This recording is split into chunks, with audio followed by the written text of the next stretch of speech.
विमर्श का daily dose के आज हमारे विशेष मेहमान विघ्नेश झा है हमारे साथ। और उनकी एक एक्सपर्टाइजेशन भी है, सामाजिक राजनीतिक बहुत सारे दायित्वों में रहे हैं।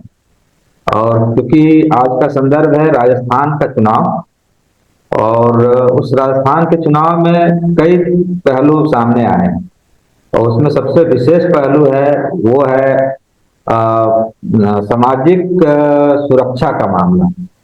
और अभी कांग्रेस ने एक घोषणा पत्र जारी की है, 7 पॉइंट हैं उसमें।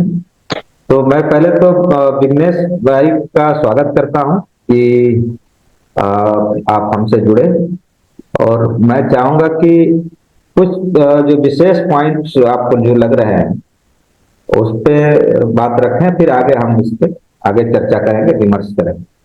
बिल्कुल। शुक्रिया हिम्मत भाई और शुक्रिया शाहीन भाई, आप लोगों का इस शो में आमंत्रित करने के लिए।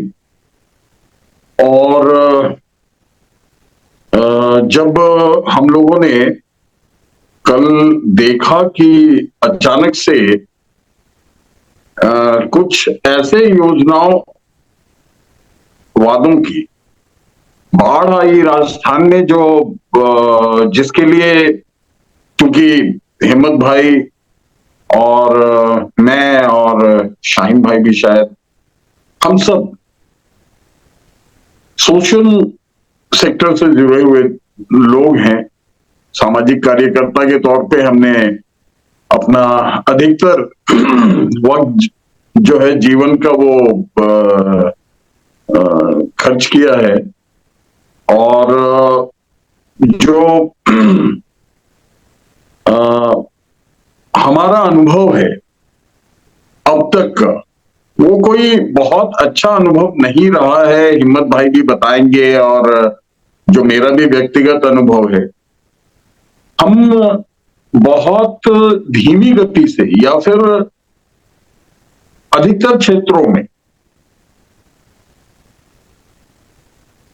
गतिहीन रहे अपने मांगों को लेकर के। जो मांगे या तो शहरी गरीब की तरफ से आती थी या ग्रामीण कामगार क्षेत्र की तरफ से आती थी। फिलहाल हमारा फोकस क्योंकि अब आर्थिक हितों पे है लोगों के, तो आर्थिक या आधारभूत हितों पे है लोगों के, जिसमें जो हमारी जरूरत है, हम सब जानते हैं, सबसे पहले रोटी कपड़ा और मकान की जरूरत होती है, फिर शिक्षा और स्वास्थ्य की।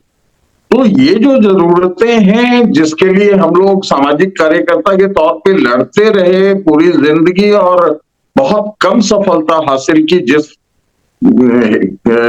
किस्म से हम लोगों ने अपने जीवन के अधिकतर साल दिए हैं इस क्षेत्र को, अचरज तब हुई जब राजस्थान का मैनिफेस्टो 2 मैं देख रहा था, राजस्थान चुनाव का, राजस्थान के विधानसभा चुनाव का, और ऐसा लगा कि बहुत बड़े पैमाने पे हमारे क्षेत्र के लोगों ने मेहनत की है इस मैनिफेस्टो पे। मुझे नहीं पता उन्होंने कैसे किया, क्या किस प्रोसेस को अपनाया, लेकिन सुनने में आया है कि बहुत मास स्केल पे रिसर्च एंड सर्वे का काम चालू किया गया था, जिसके आधार पे ये मैनिफेस्टो बना है। और अपनी बातचीत में मैंने हिम्मत भाई से कहा भी कि ऐसा लग रहा है जैसे सरकार नहीं, कोई एनजीओ अपने वादे दे रही है। तो ये एक सुखद अनुभूति है, क्योंकि राजस्थान, जैसा हम जानते हैं, right to information, right to food और नरेगा, इन तीनों योजनाओं के लिए भी को भी राजस्थान ने ही सबसे पहले अस्तित्व में लाया था। तो क्या राजस्थान इस बार भारत के लिए, पूरे देश के लिए एक नई दिशा सेट करने जा रही है, एक नई दिशा के तरफ बढ़ने के परिकल्पना को का संकेत दे रही है? ये बड़ा ही रोचक होगा जानना हम लोगों के लिए आपस के विमर्श के माध्यम से कि कैसे ये योजनाएं अगर अस्तित्व में आती हैं। हमें नहीं पता कि ये अस्तित्व में आएंगी कि नहीं आएंगी। भारतीय राष्ट्रीय कांग्रेस पार्टी ने के मैनिफेस्टो की ये बातें हैं, वो जीतेगी कि नहीं जीतेगी हमें नहीं पता, लेकिन अगर वो सरकार बनाती है और ये योजनाएं आती है तो क्या परिवर्तन हो सकता है, कितना बड़ा परिवर्तन वो हो सकता है, ये जानने की चेष्टा हम लोग तीनों या जितने भी साथी हैं हमारे, हम सब करेंगे। मैं एक चीज मैं जानना चाह रहा हूँ कि अभी जो 7 कुछ पॉइंट्स को लेके ये योजनाएं हैं, खास करके मैनिफेस्टो है, तो वो थोड़ा सा एक समरी आप बता दें किस किस चीजों पे है। दूसरा है कि बाकी जो पार्टियां वहां हैं, कंटेंडर्स हैं, उनकी क्या कोई मैनिफेस्टो आया कि नहीं आया, या केवल एक जुमलेबाजी है या क्या है? देखिए, जहां तक एक शब्द आजकल बहुत अधिक इस्तेमाल किया जा रहा है, खास करके जब से पीएम मोदी ने उस शब्द को का इस्तेमाल किया था, वो एक तरह से लगातार इस्तेमाल करने वाला शब्द हो गया फ्रीबी और सामाजिक सुरक्षा योजना। इन दोनों के बीच की ये लड़ाई है। फ्रीबी दोनों ही मैनिफेस्टोज में है, भारतीय जनता पार्टी के भी मैनिफेस्टो में है और कांग्रेस के भी मैनिफेस्टो में है। बाकी पार्टियों के मैनिफेस्टो को हम लोगों ने बहुत अच्छे से अध्ययन नहीं किया उनका, क्योंकि लड़ाई में यही दोनों पार्टियां हैं। तो फ्रीबीज तो दोनों में है, और जो आपने शुरुआती 7 उन वादों का जिक्र किया, वो 7 वादे मौखिक तौर पे चले और शायद राजस्थान के ढाणी ढाणी तक पहुंच गए, गांव-गांव तक पहुंच गए। यहां जो मैनिफेस्टो मैं देख पा रहा हूं, जो रिलीज किया है भारतीय राष्ट्रीय कांग्रेस ने, वो 44 पेज का एक मैनिफेस्टो है, जिसमें किन किन क्षेत्रों को लिया है वो सारे बताऊंगा तो बहुत अधिक हो जाएगा। मुख्य तौर पे जो हमारा जिन क्षेत्रों से संबंध है वो मैं बताना चाहूंगा, जैसे किसान कल्याण, कृषि, बागवानी, कृषि विपणन, अकाल प्रबंधन, कृषि ऋण, फसल बीमा, खाद्य बीज। ये एक पहला उनका क्षेत्र है जिसको वो संबोधित कर रहे हैं। पशुपालन, डेयरी विकास, मत्स्य पालन। तीसरा सहकारिता, चौथा पंचायती राज ग्रामीण विकास, पांचवा सिंचाई, छठा पेयजल, सातवां शिक्षा, आठवां चिकित्सा स्वास्थ्य एवं परिवार कल्याण, नवा खाद्य सुरक्षा एवं नागरिक आपूर्ति, और 10वां श्रम एवं रोजगार। अभी हम इतने पे ही एक और ले लेते हैं। 14वें नंबर पे उद्योग, व्यापार व वाणिज्य। आखिरी में मैं एक और जोड़ना चाहूंगा, वन्य जीव एवं पर्यावरण। तो ये जो 12 जो 12 क्षेत्र हैं, ये दरअसल आम लोगों से विशेषकर मजदूरों, गरीबों, किसानों, असंगठित क्षेत्र के कामगारों आदि से जुड़े हुए हैं। तो मैनिफेस्टो में, अच्छा एक चीज और बताना चाहूंगा कि मैनिफेस्टो में जितनी बातें इन्होंने लिखी हैं उसके बाद मैनिफेस्टो 2 भी रिलीज किया है। अब मैनिफेस्टो 2 की बातें मैं बता देता हूं। दरअसल जो बहुत बड़ी बड़ी घोषणाएं हुई हैं वो मैनिफेस्टो 2 की है, इसमें भी है, लेकिन मैनिफेस्टो 2 में उसको और ज्यादा स्पष्टता से बताया गया है। यहां क्लैरिटी नहीं थी मैनिफेस्टो 1 में। जैसे मैनिफेस्टो 1 ने न्यूनतम ब्याज पे ऋण की बात की थी, लेकिन मैनिफेस्टो 2 जो है वो ब्याज मुक्त ऋण की बात कर रही है। कुछ क्षेत्रों में कुछ ये कुछ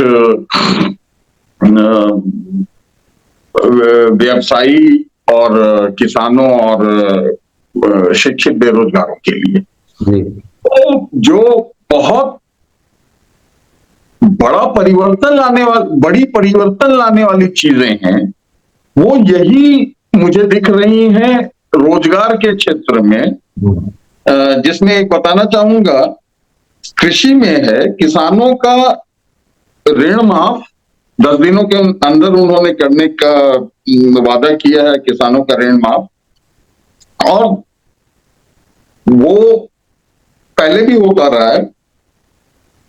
ये जो खास बात है कि 2 लाख रुपए तक का ब्याज मुक्त ऋण, 2 लाख रुपए तक का ब्याज मुक्त ऋण, कोई ब्याज नहीं, 2 लाख रुपए तक के किसानों के कर्ज पे। तो ये जो हम लोग पिछले कुछ दशकों से किसानों की आत्महत्या 50,000, 1 लाख, 1.5 लाख, 2 लाख रुपए के लिए किसानों की आत्महत्या की जो घटनाएं हो रही थी, इन पे अंकुश, अगर ये योजना लागू हो जाती है तो इन पे अंकुश लगाया जा सकता है ये। अच्छा, दूसरी बात है फसल बीमा और वृद्ध किसानों को पेंशन। तो ये 3 चीजें हो जाती हैं। इसके साथ इन्होंने एक और चीज की है कि न्यूनतम समर्थन मूल्य देने का की गारंटी दी है। जो जिस न्यूनतम समर्थन मूल्य की मांग किसान आंदोलन के माध्यम से किसान करते रहे, 1 साल से अधिक समय तक बैठे रहे, केंद्र सरकार के से उनकी मांग थी, लेकिन उनकी मांगे जो है वो 1 साल से ज्यादा समय धरने पर बैठने और 750 किसानों के शहादत के बावजूद उन्हें नहीं मिल पाई। वो चीज ना तो पंजाब में दिखी, ना हरियाणा में दिखी, ना दिल्ली में दिखा, जबकि यहां पे उनका धरना हुआ था। वो उसका असर राजस्थान में दिख रहा है कि राजस्थान एमएसपी पे खरीद की बात कर रही है, और उतना ही नहीं कर रही है, जो वृद्ध किसान हैं, जो एक आयु वर्ग से ऊपर के हैं, वो स्पष्ट मैं देख नहीं पाया कि क्या आयु इन्होंने बताया है, लेकिन एक आयु वर्ग से ऊपर के किसानों को पेंशन की व्यवस्था की है। 2 लाख रुपए तक का ब्याज मुक्त ऋण जो है उसको वो एक प्रभावी हथियार होगा एक बेरोजगारी से लड़ने के लिए, या फिर किसानों की जो स्थिति है उससे उन्हें उबारने के लिए। फसल बीमा एक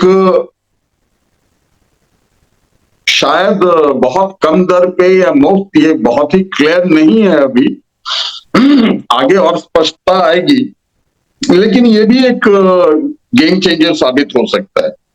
उसके अलावा पशुपालन एवं डेयरी को किसान कृषि कार्यों से जोड़ा है उन्होंने, और वहां कम दरों पे ऋण की बात की है। वहां अभी मैं यहाँ रोकूंगा आपको। डिटेल में तो कृषि वाले पे तो जो है वो है ही।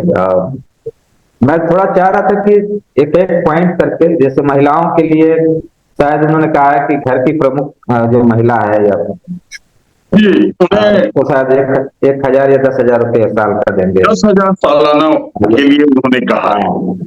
2,000, 2 लाख शायद या 10 लाख नौकरी का कुछ है मामला। 10 लाख नौकरियों की भी बात की है।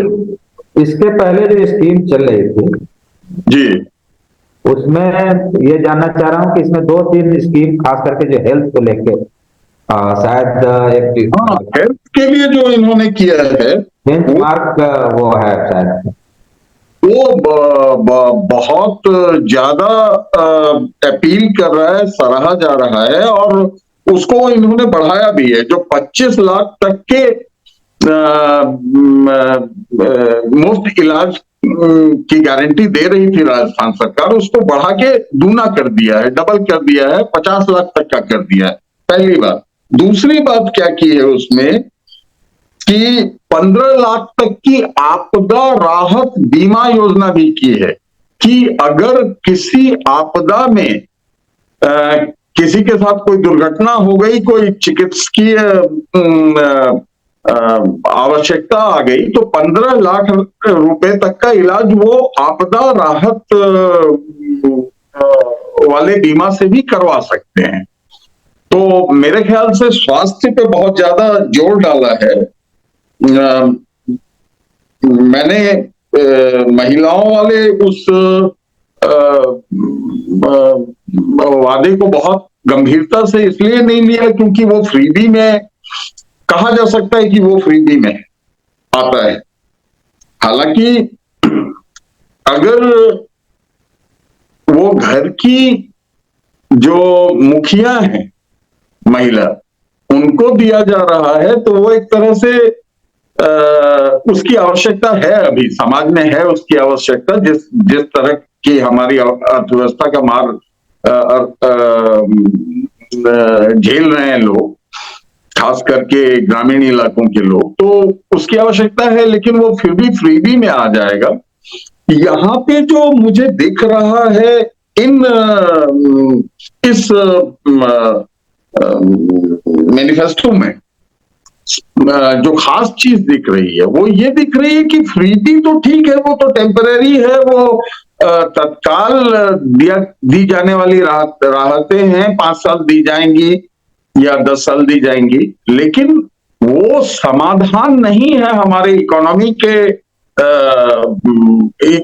को वापस पटरी पे लाने, वापस दुरुस्त करने का। तो वापस दुरुस्त करने के लिए आपको ऐसी योजनाएं लानी पड़ेंगी। जो खास बात है वो यही है कि ऐसी योजनाएं आपको लानी पड़ेंगी जिन योजनाओं के माध्यम से आप सहायता करके लोगों को स्वनिर्भर बनाए, फिर वापस उनकी आय वो खुद बढ़ा सकें, ऐसी स्थिति पैदा करें।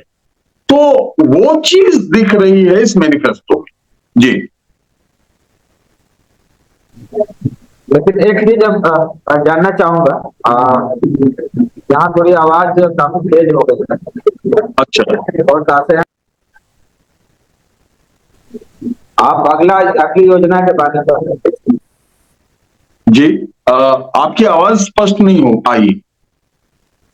फिर से अभी यहाँ शायद कुछ शादी ब्याह का मसला है, ढोल ताशे बज रहे हैं। अच्छा, लेकिन इस पे नहीं आ रहा।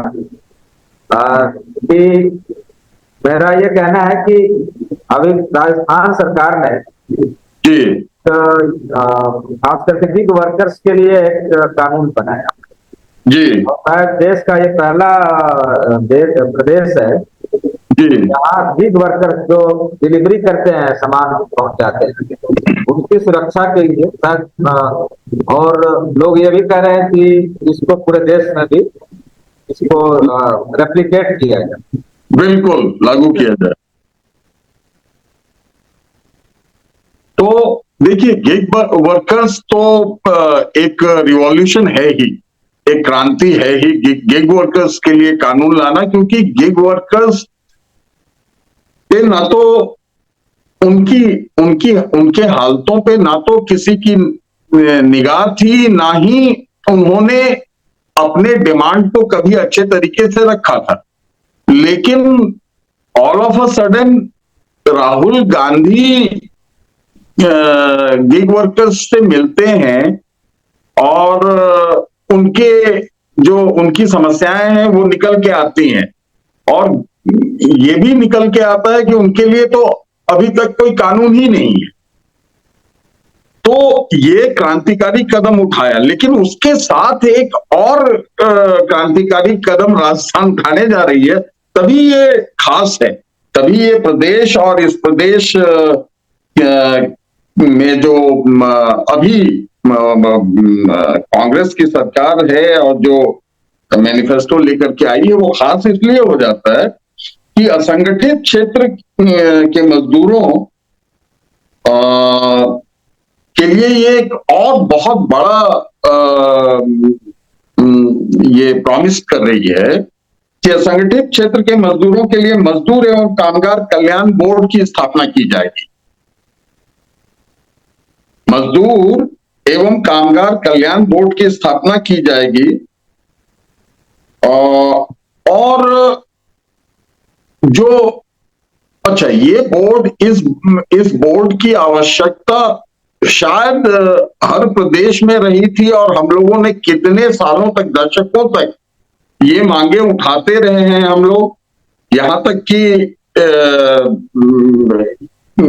जितने भी असंगठित कामगारों के ट्रेड यूनियन हैं, चाहे वो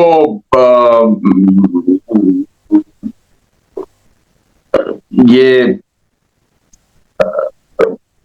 स्ट्रीट वेंडर्स के लिए, ठेले रेडी पटरी वाले के लिए काम कर रहे हो, चाहे वो राइस पिकर्स के लिए काम कर रहे हो, चाहे वो रिक्शे वालों के लिए काम कर रहे हो, चाहे वो किसी और क्षेत्र के लिए काम कर रहे हैं, चाहे वो मैला ढोने वालों के लिए काम कर रहे हो, सबकी ये डिमांड रही है पिछले कुछ दशकों में कि हमें अपने अपने व्यवसाय के हिसाब से एक कामगार कल्याण बोर्ड दिया जाए, उनका कामगार उनके कल्याण बोर्ड का गठन किया जाए। यहाँ पे राजस्थान में मुझे नहीं पता कि ये बातें कितनी जोरदार तरीके से उठी थी कामगारों की तरफ से, लेकिन जो राजस्थान सरकार है वो ये प्रॉमिस लेके आ रही है, मतलब अभी की सरकार, वर्तमान सरकार राजस्थान में जो कांग्रेस पार्टी का नेतृत्व है, वो ये खुद ही उठा के लेके आ रहे हैं।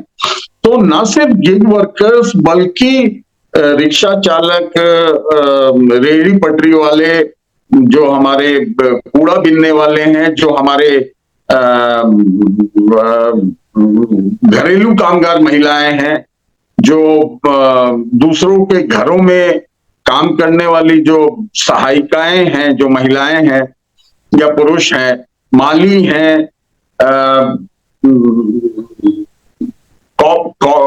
कॉबलर हैं जो जूते सीने का काम कर रहे हैं, जो रोड साइड के रिपेयरिंग वाले दर्जी हैं, बहुत सारे सेक्टर्स हैं जिनको जो अपना अपना अपना जीवन स्तर ऊंचा करना चाहते हैं, लेकिन छोटी छोटी सहायताओं की वजह से नहीं कर पाते हैं। 50,000, 1 लाख, 2 लाख की सहायता से मशीन खरीद के एक सड़क के किनारे पटरी पे बैठ के या फिर किसी सस्ती जगह पे छोटा दुकान लेकर के वो व्यवसाय बढ़ा करके अपना जीवन स्तर सुधार सकते हैं, लेकिन उसके लिए पहल नहीं हुई थी। फ्रीबी से ऐसी चीजें नहीं हो सकती जो लॉन्ग टर्म तक सस्टेन करे, जो जो जो जो एक लंबे समय के लिए प्रभावी हो और हमारे अर्थव्यवस्था को एक उछाल दे सके। लेकिन ऐसे छोटे छोटे कदमों के माध्यम से वो किया जा सकता है। तो खास ये बात है कि ऐसी जो योजनाएं हैं, अगर धरातल पर ये उतर पाई तो सचमुच एक क्रांतिकारी कदम होगा। जी, लेकिन आपसे बात करते हुए 2-3 बातें और भी उभर के आ गई, शायद इससे संदर्भ नहीं है, लेकिन राजस्थान चुनाव है तो और यहाँ 2 प्रमुख रूप से आरोप लगाए जाते हैं, जी और खास करके किसी दर्जी की जो हत्या होती है उसको बड़े उछाल उछाल कर बताया जाता है, जी या ऐसा आप चाहते हैं। दूसरी ओर दलित ऑर्गेनाइजेशंस का भी कहना है कि बहुत बड़ी संख्या में राजस्थान में दलित एट्रॉसिटीज वगैरह भी देखने को मिलती है। तो इस पे कहीं कोई लगाम लगाने की कोशिश कांग्रेस की ओर से, या उन तमाम सामाजिक समूहों को जी जोड़ने की जी कोशिश, ये मैं जी थोड़ा जानना चाहती जी जी जी जी इस मैनिफेस्टो में उसकी चर्चा है। हालांकि दलितों के संदर्भ में नहीं है, ये सबके एक कॉमन तरीके से रखा गया है इसे, लेकिन मुझे लगता है ये प्रभावी होगा कि बच्चों के लिए और महिलाओं के लिए इसमें महिलाओं के प्रति अपराध का जिक्र है। मैं ढूंढ रहा हूं, शायद वो मिल जाए तो मैं उसको भी आगे बताता हूं, लेकिन ये जो 1098 1098 वाला जो नंबर है उसको प्रभावी तरीके से पूरे राज्य में लागू करने की बात कर रहे हैं। अभी तक पूरे राज्य में वो प्रभावी तरीके से नहीं चलाया जा रहा। दूसरी बात है कि महिलाओं के लिए स्पेशल टास्क फोर्स या किसी ऐसी संरचना की बात की गई है जो हाँ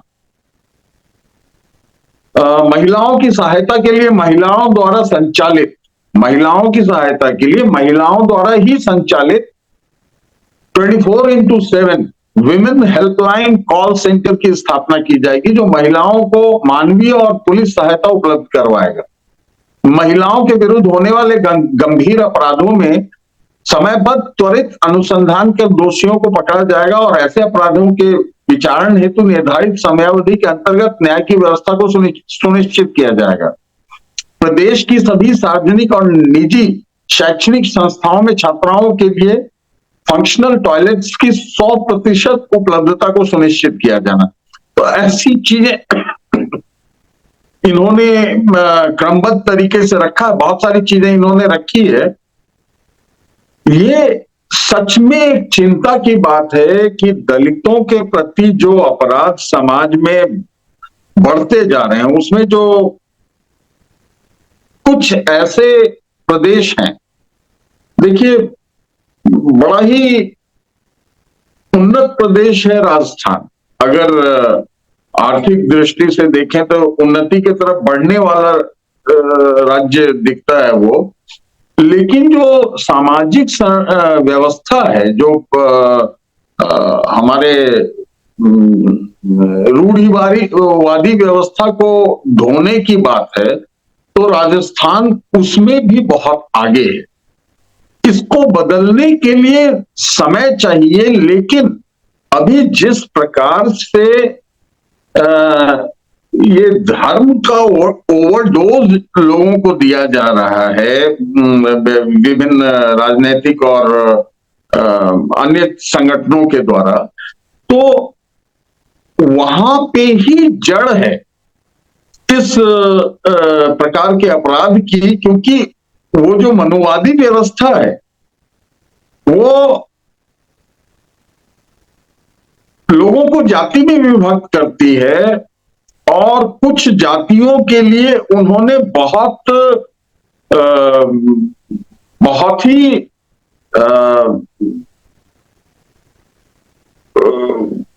बहुत अधिक नफरत और घृणा फैलाई है। उन्हें समाज में खड़े होने से, उठने से रोका गया है और डेस्परेटली रोका गया है। तो वो जो मनुवादी व्यवस्था है वो धार्मिक जो व्यवस्था है हमारी उससे जुड़ी हुई है वो। तो जैसे जैसे हम इन रूढ़िवादी व्यवस्था को नकारते जाएंगे, वैसे वैसे दलितों के प्रति अपराध, दूसरे धर्म के लोगों के प्रति, चाहे वो मुसलमान हो, सिख हो, क्रिश्चियन हो, अभी राजस्थान में ही जब बात उठी है तो मैं बताना चाहूंगा कि एक कैंडिडेट हैं जिन्हें मुख्यमंत्री पद का दावेदार माना जा रहा है, जिसके लिए पूरी तरह से फिर से वो सनातनी व्यवस्था और बाकी चीजों की पुरजोर वकालत की जा रही है सेंटर के नेताओं की तरफ से भी। वो है योगी बालकनाथ करके कोई एक हमारे एमपी हैं जो वहां पे चेहरा बनाए जा रहे हैं, और उनके मंच से योगी आदित्यनाथ वो खुद दोनों बैठे हुए होते हैं और सिखों के गुरुद्वारों और मुसलमानों के मस्जिदों, मदरसों, इन सब को तोड़ने, इन सब पे अटैक करने की बात की जाती है। तो जो ये फैक्टर्स हैं, ये समाज को बांटे रखते हैं। वर्ण व्यवस्था में आपने राजस्थान से जो घटनाओं का अगर आपने आकलन किया हो, तो दलितों के प्रति अपराध करने वाले अधिकतर लोग ऊंची जातियों, सवर्ण जातियों से आते हैं, और सवर्णों की जो मानसिकता है, अच्छा, वो छुपी हुई नहीं है, और उसके जड़ में कहीं ना कहीं जो मनुस्मृति है या जो हिंदुत्ववादी विचारधारा है, क्योंकि हिंदुत्व के विचार के पोषक भी वही हैं जो अक्सर दलितों पर अत्याचार करते हुए दिखते हैं। कई बार तो सीधा संबंध भी स्थापित हुआ है जो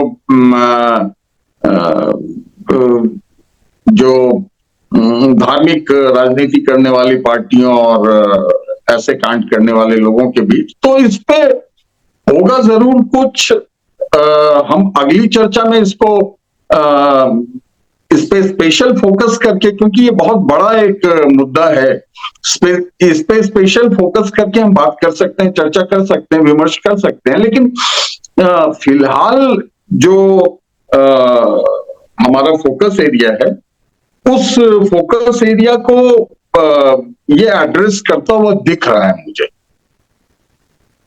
जी, मेवात का जो एक इलाका है, जी जी जी, जो दोनों हरियाणा में भी पड़ता है और राजस्थान में भी पड़ता है, जी जी जी, और उसको एक बहुत हाईली कम्युनल जोन बनाने की पूरी कोशिश रहती है। शायद वहीं से रोटी सेकने की बात होती है। तो जी जी, बालकनाथ जी भी वहीं से हैं। जी जी। तो कहीं इसको रोकने के लिए इस तरह के जो प्रवृत्ति वाले लोग हैं या दल हैं, उस पर कोई लगाम लगाने की कोशिश दिख रही है क्या राजस्थान सरकार की ओर से?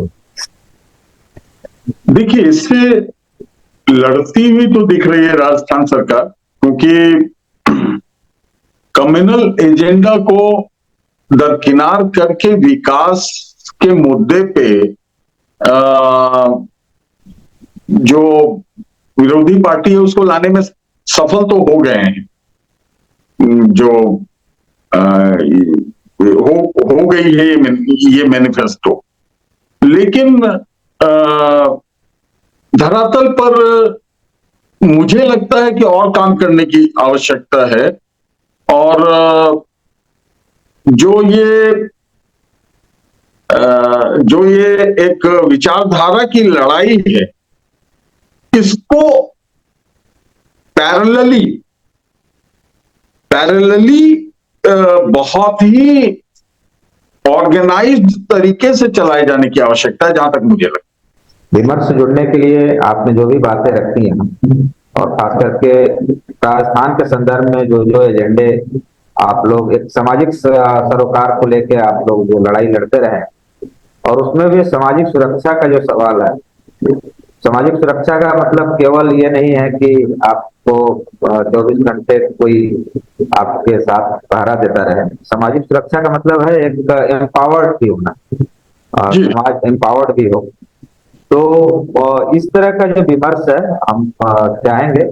नहीं तो वहां तो एक ही तरह की बात होती है कि कांग्रेस और कौन जाति का कौन, कहाँ से किसका, और किसका पलड़ा भारी है, कौन बड़ा दलाल है, ये कौन क्या है। तो पूरा विमर्श का केंद्र वही हो जाता है। तो इससे निकल के एक सामाजिक सरोकार की दिशा में सोचना समझना, वहां से विमर्श खड़ा करना, और शायद पहली जरूरत भी है, हमें लगता है। और उस दिशा में आज बेहतरीन आपने कुछ संदर्भ उठाए, कुछ ज्ञान बिल्कुल। दिया। ये जी, इसमें एक चीज जोड़ना चाहूंगा कि हम लोगों ने पिछले कुछ दशकों में राजनीति के हिसाब से सामाजिक सरोकारों को देखा है। हमें अब आवश्यकता है कि सामाजिक सरोकारों के हिसाब से राजनीति को देखें। जी जी ये जो अवधारणा को बदलने की आवश्यकता है, इस पे अ, हम और हमारे सारे साथी काम करते रहेंगे और इसकी आवश्यकता भी है। जी।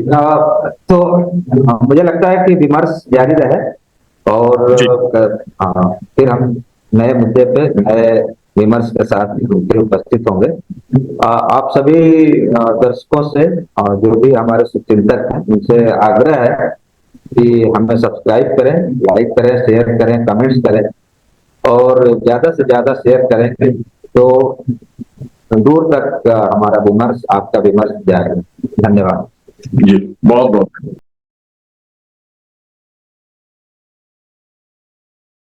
ये मुझे थोड़ा पूछते हो, ले गए? एक मिनट एक मिनट। अभी हाँ, वो नहीं, वो हमारी बेटी है। अच्छा अच्छा। हाँ।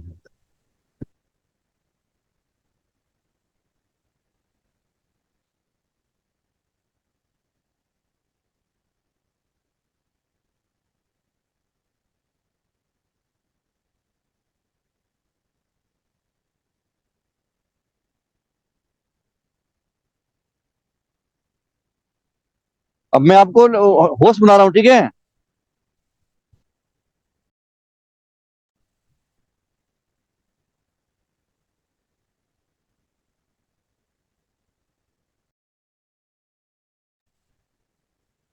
हाँ गया ये।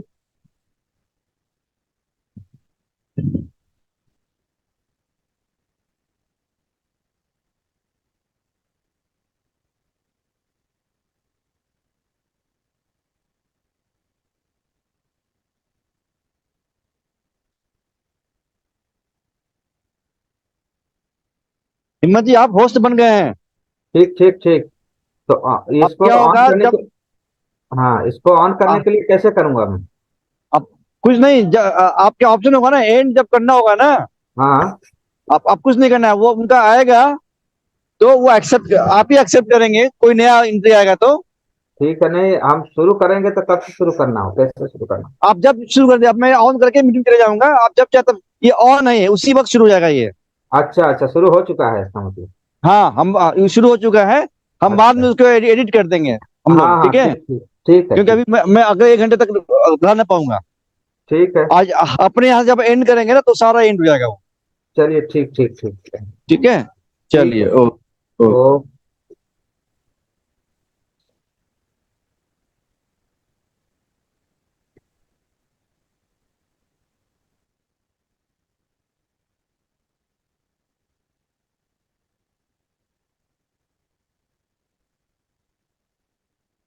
नमस्कार दोस्तों। विमर्श मीडिया प्राइवेट लिमिटेड की ओर से मैं हिम्मत सिंह, और हमारे साथ कुछ पैनलिस्ट अभी जुड़ेंगे। और आज का जो पूरा मुद्दा है वो है 5 राज्यों का जो चुनाव हुआ है, उसमें भी जो मुख्य राज्य थे, राजस्थान, मध्य प्रदेश, छत्तीसगढ़ और तेलंगाना, उन 4 राज्यों के रिजल्ट कल आ गए। आज मिजोरम का भी मोटा मोटी रिजल्ट सामने है। और इस पे बहुत सारे कयास लगाए जा रहे थे, बहुत सारी उम्मीदें थी, बहुत लोगों की उम्मीदें टूटी। बहुत लोग जो नाउम्मीद थे वो एक तो उनको सरप्राइज मिला, एक सरप्राइज गिफ्ट मिला। और इस तरह से बहुत उलट फेर जिसको हम कह सकते हैं वो दिखाई दिया तेलंगाना में। जैसा कि कहा जा रहा था कि एक बड़ा वीक कांग्रेस की होने जा रही है, कांग्रेस की एक तरह से आंधी है। तो वो आंधी तो दिखाई दी और वो नतीजे में भी दिखा। लेकिन जहां जहां बात आ रही थी कि अ, वहां कांग्रेस तो निकाल ही रही है, उसमें कुछ जगहों पे तो जैसे छत्तीसगढ़ का जो मिसला, छत्तीसगढ़ में तो ये था कि कांग्रेस ही आएगी, बीजेपी का कोई वहाँ नामो निशान नहीं था। या टक्कर में थी, लेकिन ये था कि बीजेपी दूसरे नंबर पर रहेगी, वो भी बहुत नीचे। मध्य प्रदेश में जैसा कि कयास लगाया जा रहा था कि बहुत बड़ा उलट फेर हो रहा है, इस बार कांग्रेस का पलड़ा भारी है, वहाँ एकदम उल्टा हुआ। और ज्यादा मजबूती से वहाँ बीजेपी सामने आ गई। मध्य प्रदेश उसके बाद राजस्थान का मामला है। राजस्थान में जो पूरी कवायद थी, और जो दोनों ओर से, कांग्रेस की ओर से और बीजेपी की ओर से, वो मतलब कोई भी सुनिश्चित नहीं था कि कौन वहाँ बाजी मारेगा। लेकिन कुल मिला के बीजेपी ने वहाँ बाजी मार ली। आज मिजोरम का चुनाव है। आज मिजोरम का चुनाव है और चुनाव क्या मतलब गणना हो रही है। और आप अब हमारे साथ हमारे पैनलिस्ट विघ्नेश झा जुड़ रहे हैं। तो इन्हीं सब पे आज चर्चा होगी, परिचर्चा होगी कि क्या क्या मुद्दे थे। और बीजेपी के पास हारी हुई बाजी को जीतने के लिए उन्होंने कौन कौन से प्रयास किए। और बीजेपी, कांग्रेस जो है जीती हुई बाजी को कैसे हार गई, इन्हीं सब मुद्दों पे हम चर्चा करेंगे। हमारे साथ हमारे पैनलिस्ट विघ्नेश झा जुड़ गए हैं। तो अभी शायद अपना ऑडियो और वीडियो ठीक कर रहे हैं। जी जी। विघ्नेश भाई, आपका बहुत बहुत स्वागत है। शुक्रिया शुक्रिया हेमंत भाई। अ, शुक्रिया ये मौका देने के लिए। हम्म, और बहुत ही अहम मुद्दा है, जहां तक मुझे लगता है कि पूरे देश को ये उम्मीद थी कि कांग्रेस एक अच्छी बढ़त बनाएगी, हम्म, लेकिन रिजल्ट उल्टा आया, परिणाम उल्टा आया। हम्म, और इसमें बाकी पहलुओं के साथ हम्म, जो नकारात्मक पहलू हैं या विपक्षी पार्टियों के द्वारा लिए गए जो कदम हैं, उनके अलावा कांग्रेस ने खुद भी एक कई सारी कमियां रखी, जिसकी वजह से ये रिजल्ट आए। तो बाकी पहलुओं को छोड़ के मुझे लगता है कि उन कमियों पे चर्चा करना जी अ, चाहूंगा मैं। पहले आप जी। तो कुल मिला के एक प्रॉपर कहिए कि विधिवत एक शुरुआत कर रहे हैं आज एक चर्चा का। और जी जी चर्चा जी यही है कि आज पांचों राज्यों के चुनाव आ गए। कल जी जी चार के आए थे और आज मिजोरम का भी आ गया है। जी और जी जी मिजोरम में भी जैसी उम्मीद थी कि कांग्रेस बढ़त बनाएगी, लेकिन वहां भी एक नई पार्टी जेड जीएम या जी तो वो बढ़त बना के आगे बढ़ गई है। जी जी जी तो सबसे पहले दो तीन सवाल हैं जी कि अ, आप चूंकि कांग्रेस को देखते रहे हैं काफी करीब से, जी जी जी जी तो इस जितनी बड़ी हार का सामना करना पड़ा है जी जी कांग्रेस जी को, जी जी जी तो उस वो क्या आपको उम्मीद थी कि ऐसा भी परिणाम आ सकता है? आ, बहुत अच्छा सवाल है आपका। दरअसल जिस प्रकार की मीडिया से खबरें आ रही थी, तो हम उसको ही सही मान के बैठे थे। हम्म, जहां जहां हम लोगों ने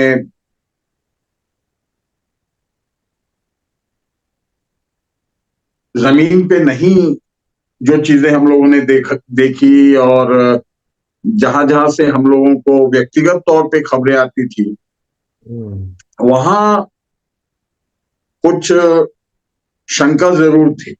हम्म, हालांकि एक बात मैं पहले बताना चाहूंगा कि मिजोरम का तो अभी परिणाम आना बाकी है, और क्या वोट परसेंटेज रहे हैं इस पे हम लोग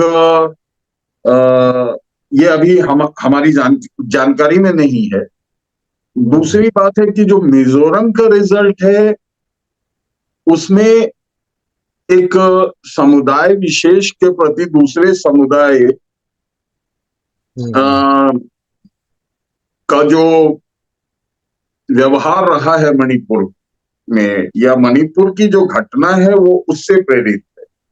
हम्म, इसीलिए इस परिणाम की तो अपेक्षा की जा रही थी। जी जी। हालांकि ये माना जा रहा था कि कांग्रेस भी 6-8 सीटों पे रहेगी, छह हम्म, आठ सीटें लेके आएंगी, लेकिन वो नहीं हुआ। और उसकी वजह है एक मणिपुर की घटना का, अ, अ, मणिपुर की घटना का असर। हम्म, जो भाजपा समर्थित पार्टी थी, आ, उस उसके भी सीट 10-11 ही हैं, जहां तक मुझे लग रहा है, मिजोरम में। हम्म, अब आते हैं बाकी 4 राज्यों पे। तो जी। जो बाकी 4 राज्यों के परिणाम आए हैं, उसके वोट शेयर का आंकड़ा आया। और आपको जान के हैरानी होगी कि वो आंकड़ा बहुत नकारात्मक नहीं है, बल्कि सकारात्मक है। हम्म, पूरे 4 राज्यों को मिला करके जो भाजपा का वोट शेयर है, हम्म, भाजपा को जो वोट्स आए हैं, वो 4,83,00,000 के आसपास हैं।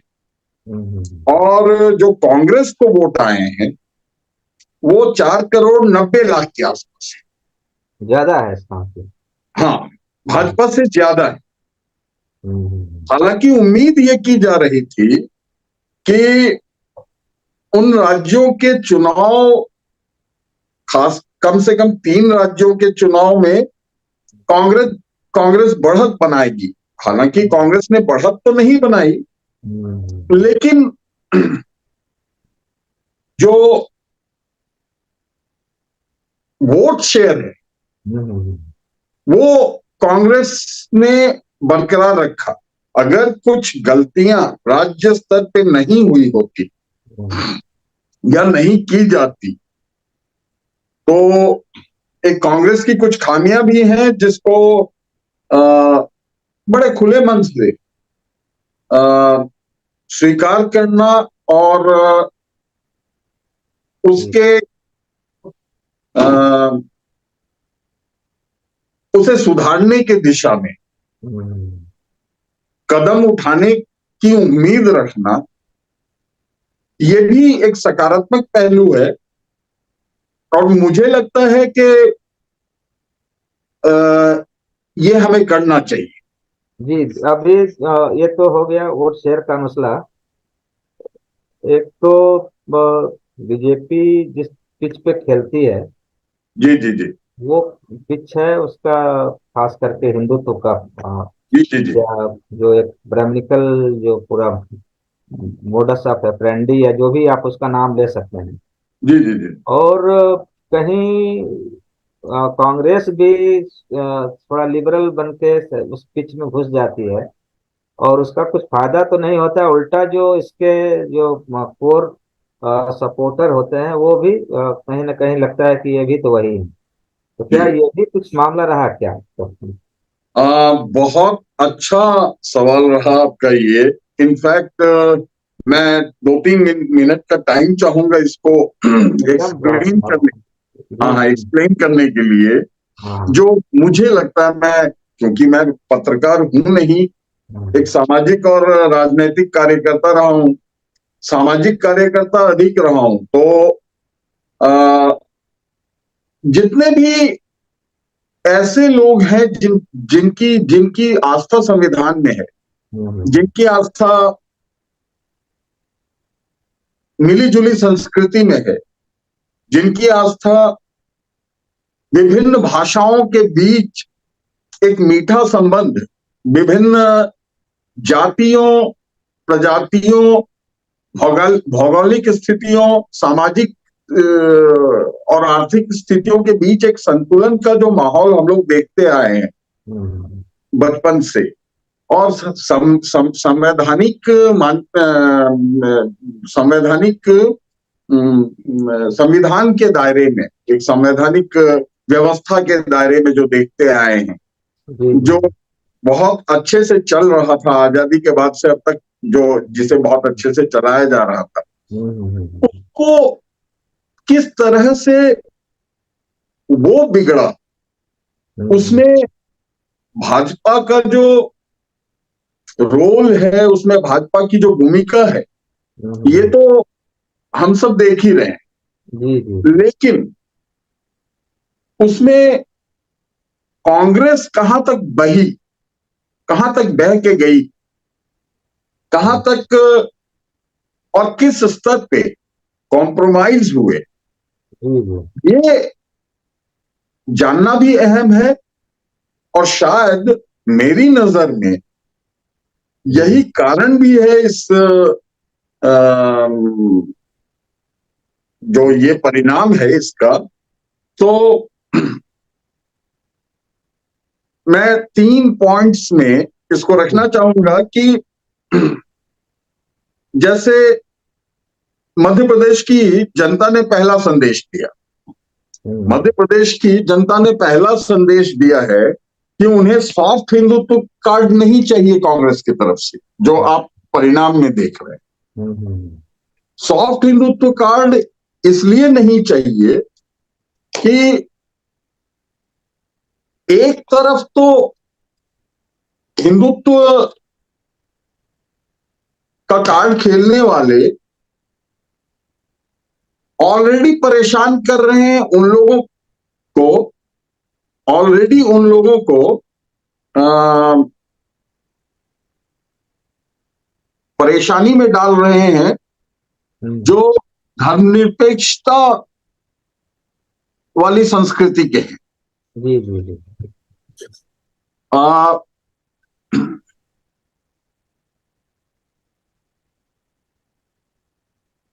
जिन्हें हिंदुत्व चाहिए वो तो पहले से बीजेपी के साथ हैं, भाजपा के साथ हैं। हम्म, लेकिन जिन्हें हिंदुत्व नहीं चाहिए, अगर उन्हें भी आप सॉफ्ट हिंदुत्व परोसते हैं, जी जी। तो वो उन्हें ग्राह्य नहीं है। वो हम्म, उन्हें ग्राह्य नहीं है कि उन्हें किसी भी प्रकार का हिंदुत्व परोसा जाए। वो हम्म, अपने पुरानी संस्कृति में जो हर चीज को समाहित करती थी, जी जी जी। वो उसका रिप्रेजेंटेटिव ढूंढती है, उसका प्रतिनिधि ढूंढती है।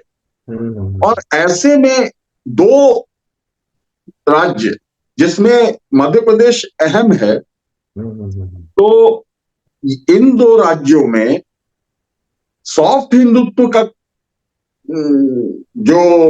की सोच के साथ उतरना राज्य के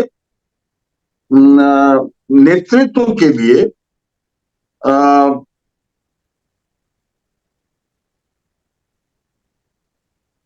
सही नहीं रहा, घातक रहा, और उसको उसको जनता ने एक्सेप्ट नहीं किया।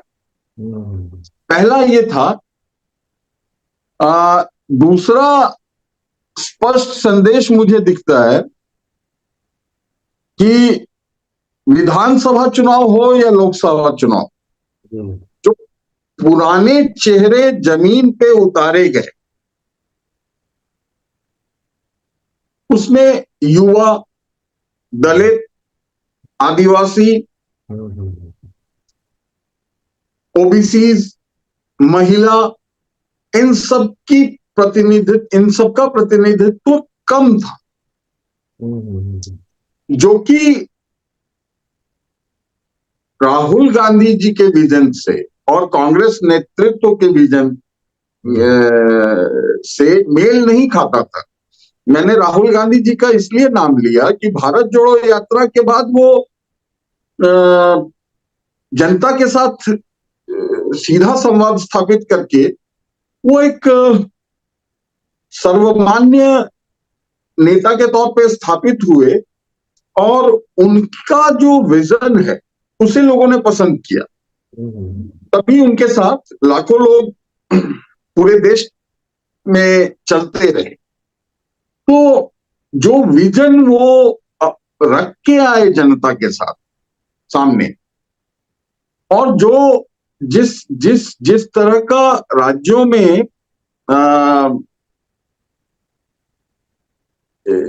जो स्थानीय जो नेतृत्व है, हाँ, वो रूप में जिस तरह से राज्यों के नेतृत्व ने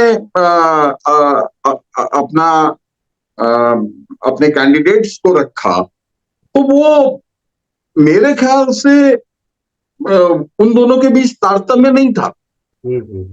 और तारतम्य नहीं होने की वजह से जनता ने पूरी तरह से उसे एक्सेप्ट नहीं किया।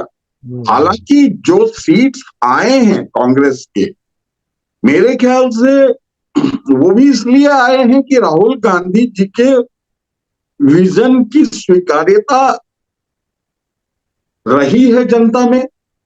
वरना मेरे ख्याल से मध्य प्रदेश का जो रिजल्ट है वो कुछ और आना था, इससे भी शायद जी एकदम सही कह रहे हैं। इससे भी बदतर होना था, क्योंकि हाँ।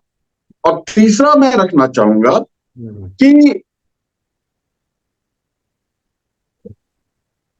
हिंदुत्व के साथ कमलनाथ जी सीधे खड़े नजर आए।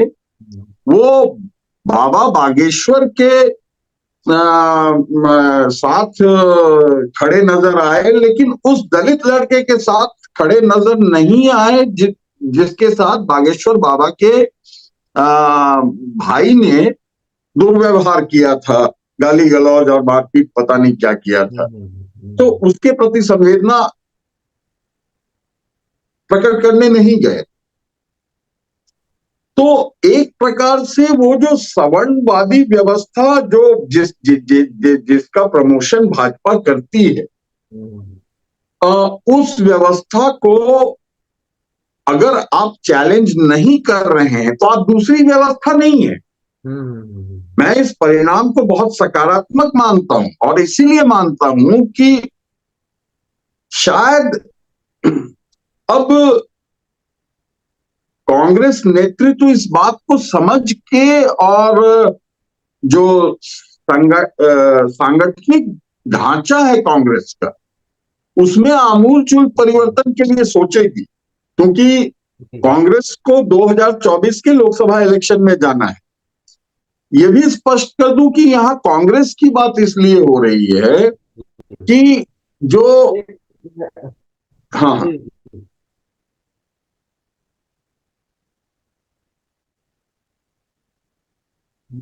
जी। मैं इसमें दो तीन चीजें आपसे लेके आ रहे हैं। हाँ जी। आपको आवाज आ रही है? हेलो जी।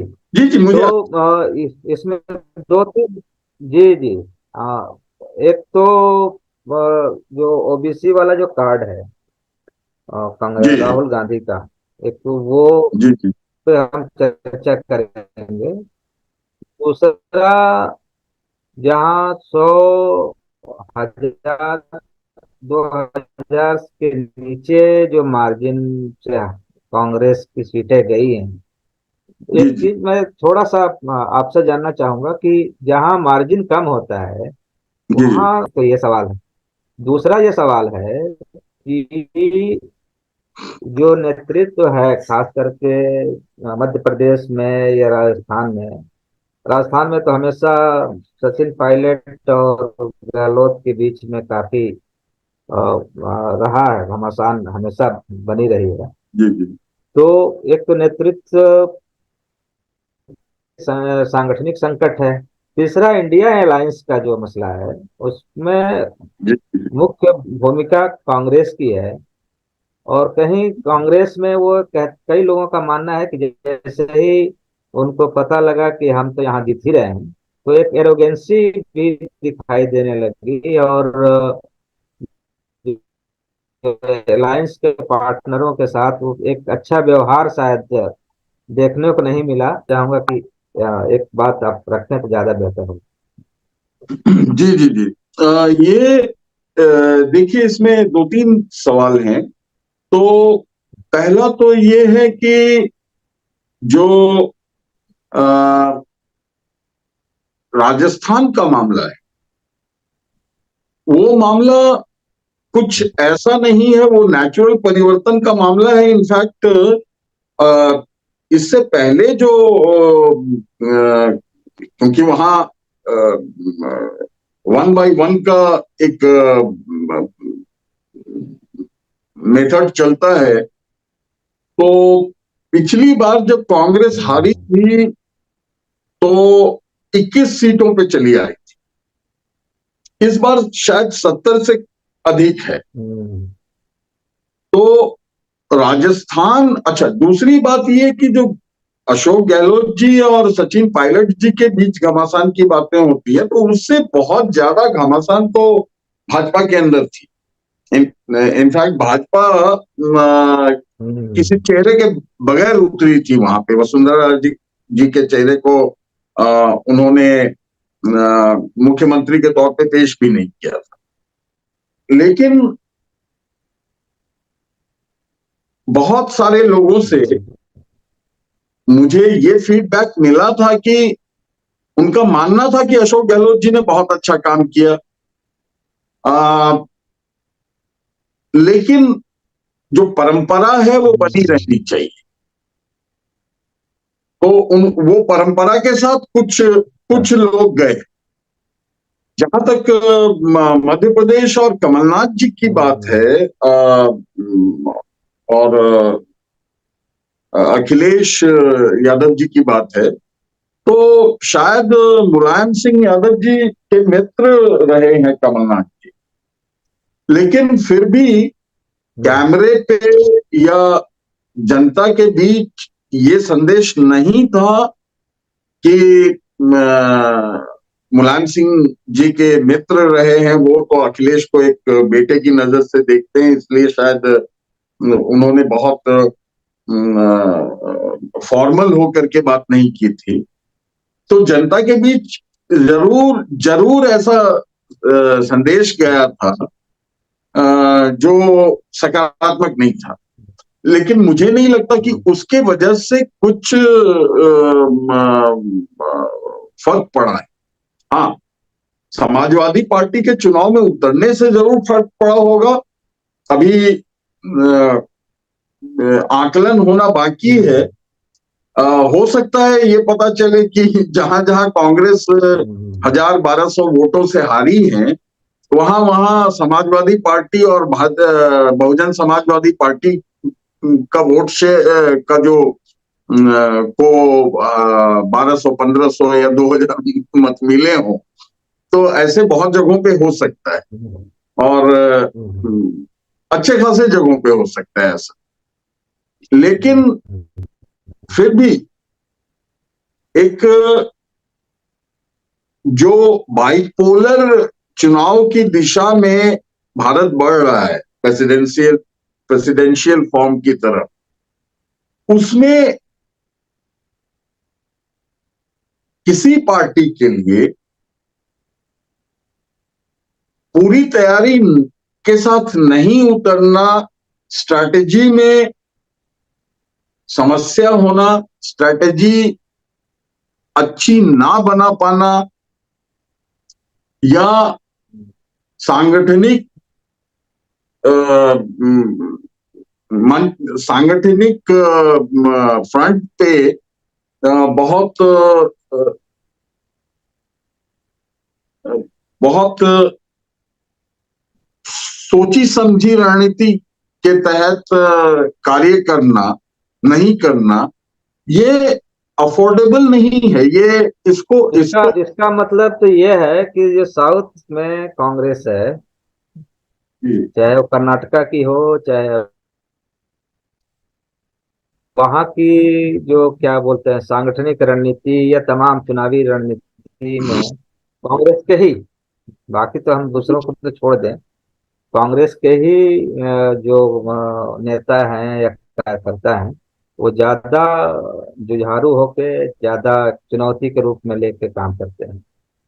वो शायद इधर आते आते वो एक तरह से उदासीनता का मामला है, या कहीं ना कहीं कांग्रेस और बीजेपी में एक होता है कि सॉफ्ट हिंदुत्व और हार्ड हिंदुत्व में तो लोग सोचते हैं कि भाई जो पहले से है उसी को किया जाए। तो ये जब बिल्कुल मतलब हिंदी बेल्ट और हाँ, अ, देखिए, मुझे लगता है कि इस बात को स्पष्ट करना पड़ेगा कि जो केंद्रीय नेतृत्व है, मुझे नहीं लगता, मेरी आवाज आ रही है ना? मेरी आवाज आ रही है आपको? मेरी आवाज आ पा रही है? हिम्मत भाई, क्या आप मेरी आवाज सुन पा रहे हैं?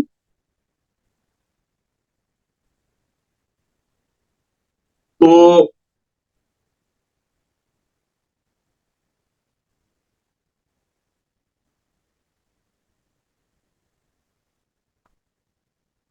हाँ,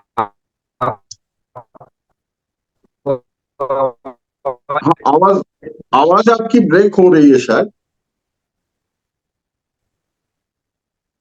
पता नहीं मेरी आवाज आ रही है कि नहीं।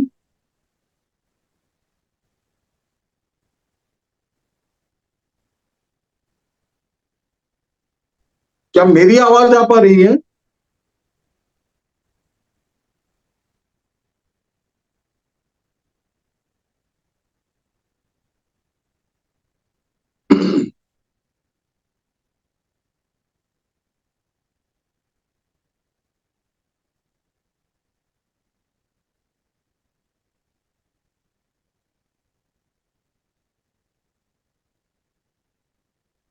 हाँ विनेश जी। जी जी जी जी। हाँ थोड़ा सा डिस्टर्ब हो गया था, कोई हाँ कॉल। हाँ हाँ। हाँ हाँ। तो ये जो सवाल था मैं फिर से वहीं से शुरू जी कर जी रहा हूँ कि राहुल गांधी की जो एक विजन है या सोच है, उसको जी शायद ज्यादा साउथ के लोग ज्यादा सही ढंग से ग्रास्प कर पा रहे हैं बनस्पत नॉर्थ इंडिया या हिंदी बेल्ट या काउ बेल्ट या जो भी आप उसका नाम दें। ये एक तो ये है। दूसरा कि जो जो क्या कारण है, एक तो मैं उस पर नहीं जा रहा हूँ ईवीएम पे, लेकिन सवाल तो खड़े हो ही रहे हैं। और कुछ और भी पत्रकार मित्रों से बातचीत हो रही थी, तो बड़े उम्मीद वो भी लगा रखे थे, लेकिन अब आज मैंने एक तरह से गाली दे रहे हैं कि बात ओबीसी के करते हैं, लेकिन ओबीसी का कोई पत्रकार या कोई जाता है तो उसके साथ मैंने बेरुखी जैसा व्यवहार किया जाता है। तो ये कुल मिला के क्या आपको लगता है कि एक बार फिर से कांग्रेस को एक अपने ढांचे को एक तो दुरुस्त करने की जरूरत है, या एक चीज दूसरा ये कि कांग्रेस ने जो भी लोक नीतिकारी या लोक हितकारी जो कानून या नियम या जो भी बना रहे हैं, उसको पलटने के लिए यहाँ का शासक वर्ग जो भी उसमें नाम ले सकते हैं, वो पूरा कमर कस चुका है। ये दो चीजों पे हम थोड़ा जानना चाहेंगे, एक तो सांगठनिक पे, दूसरा उसके जो दूसरे आयाम हैं जिसपे बड़े बड़े आंदोलन भी हुए, जैसे राजस्थान में जैसे ही चिकित्सा वाला मसला हुआ, वहाँ के जो फार्मासिस्ट और दूसरे हॉस्पिटल प्राइवेट वाले बहुत बुरी तरह से सरकार के खिलाफ खड़े हो गए थे। तो बिल्कुल। ये भी कोई पहलू है क्या, ये जानना चाहिए। देखिए, जहां तक मेरा मानना है कि बहुत तरह की खबरें आई अनियमितताओं की, कहीं बैलेट बॉक्स पे पोस्टल बैलेट बॉक्स खुले पाए गए, कहीं ईवीएम गायब पाई गई। और ये तो स्पष्ट है कि जो भी पार्टी जहां भी भाजपा के खिलाफ मुख्य विपक्षी पार्टी है जो उनसे लड़ रही होगी चुनाव, उसे सिर्फ भाजपा से नहीं लड़ना होगा, उसे भाजपा के साथ चुनाव आयोग, ईडी, आईटी, ब्यूरोक्रेसी जी जी। और न्याय व्यवस्था से भी लड़ना पड़ेगा। मैं स्पष्ट कहना चाहता हूं, क्योंकि न्याय व्यवस्था की तरफ से जो भरोसा हमें मिलना चाहिए, भारत के नागरिक के तौर पे, भारत के मतदाता के तौर पे, या भारत के जनप्रतिनिधियों या कार्यकर्ताओं के तौर पे, वो हमें अब न्याय व्यवस्था से भी नहीं मिलती। हाँ, वहां से अच्छे शब्द मिलते हैं, अच्छे न्याय वचन मिलते व्यवस्था को तो कहा जाता है कि guardian of the constitution, guardian of the constitution है, लेकिन वहां से भी उनसे, भरोसा उठ रहा है। हाँ, उनसे भी अच्छी बातें कुछ सुनने को जरूर मिलती हैं, लेकिन लोगों का भरोसा अब दिखता जा रहा है। और ऐसा लग रहा है कि राजनीतिक दिशा को देख करके कुछ निर्णय आ रहे हैं, ऐसा लगता है। मुझे नहीं पता ये सही है या गलत है। ब्यूरोक्रेसी, आप देख पा रहे होंगे कि ब्यूरोक्रेसी, खैर ये पहले भी था लेकिन इस कदर नहीं था। पहले भी ब्यूरोक्रेसी राज्यपालों के रूलिंग जरिए पार्टी तो के बहुत साथ, हाँ, रूलिंग पार्टी के साथ थोड़ा सॉफ्ट कॉर्नर रखती थी, लेकिन इस कदर का सॉफ्ट कॉर्नर या फिर इस कदर का प्रेशर, सॉफ्ट कॉर्नर की जगह प्रेशर वाली बात आ गई है कि वो होता हो। लेकिन फिर यहां भी इसको अलग नजरिए से देखने की जरूरत है। आपका सवाल, दूसरा पहलू क्या, पक्ष क्या था सवाल का? दूसरा तो ये था कि एक तो सांगठनिक वाला जो था मसला, हाँ, दूसरा जो लोक हितकारी जो कानून नियम हाँ, बना रही है कांग्रेस, कहीं ये शासक वर्ग के लिए खतरा तो नहीं उत्पन्न हो रहा कि किसी भी तौर पे किसी भी तरह से इसको पलट दिया जाए। ये आपने एकदम टारगेट पे हिट किया है कि देखिए, ये थोड़ा मैं वक्त लेना चाहूंगा इसके लिए। ये बहुत ही अहम सवाल है। हाँ, बहुत ही अहम सवाल है कि ये जो हिंदुत्व वाली विचारधारा चली है 8-9-10 सालों से, इसके पीछे जो ताकत काम कर रही है वो कौन सी ताकत है? क्या वो सचमुच सनातन धर्म के प्रति, जो शासन में है, जो हिंदुत्व की बात करते हैं, क्या वो सचमुच सनातन धर्म के प्रति संवेदनशील हैं या सनातन धर्म के बारे में जानते भी हैं? मुझे इसमें डाउट है। लेकिन वो आज सनातन धर्म का चेहरा बने। मेरे ख्याल से इसके पीछे जो लॉबी काम कर रही है बहुत ही सत्ता पाने का एक शॉर्टकट के जैसा मिल गया है उन्हें। जो लॉबी काम कर रही है वो है कॉर्पोरेट लॉबी। अब आप संबंध देखिए कि जो ब्यूरोक्रेट्स हैं उनके बाल बच्चे आप अब कॉर्पोरेट्स में नौकरियां पा रहे हैं। कॉर्पोरेट्स जो है वो ब्यूरोक्रेट्स का ध्यान रख रही हैं, नेताओं का भी ध्यान रख रही हैं, और जो राजनीतिक चंदे हैं वो किसी एक पक्ष में जाता है जिसके पास सत्ता पाने का शॉर्टकट है, भले ही उसे सनातन का स नहीं पता हो। हमने एक वो एक गाय है जो वोट दे रही है। हाँ, वो एक गाय है जो रोज दूध देती है और अच्छा खासा दूध देती है, इसलिए उसको पकड़ के रखा हुआ है।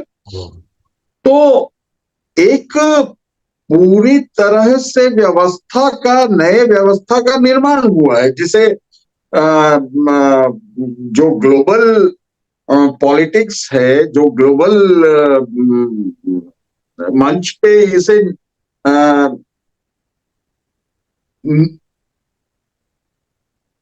न्यू वर्ल्ड ऑर्डर बोलते हैं। New world order. हाँ, new world order Modi ji ने भी किया था पार्लियामेंट में। हाँ, इसको अलग शब्द अगर इसके लिए इस्तेमाल करें तो कॉर्पोरेट गवर्नेंस कह सकते हैं कि कॉर्पोरेट ऑन टॉप, वो शीर्ष पे रहेगा। वो अपने राजनीतिक एसोसिएट्स के साथ मिल करके ब्यूरोक्रेसी और मार्केट पे कंट्रोल करेगा। दरअसल खेल तो सारा मार्केट पे कंट्रोल का है। और अगर देखिए, ये बहुत बड़ा बहुत बड़ी एक व्यवस्था है। साजिश शब्द मैं नहीं इस्तेमाल करूंगा अभी, वो जब फैक्ट्स लेके आऊंगा तब साजिश शब्द इस्तेमाल करना उचित होगा। दो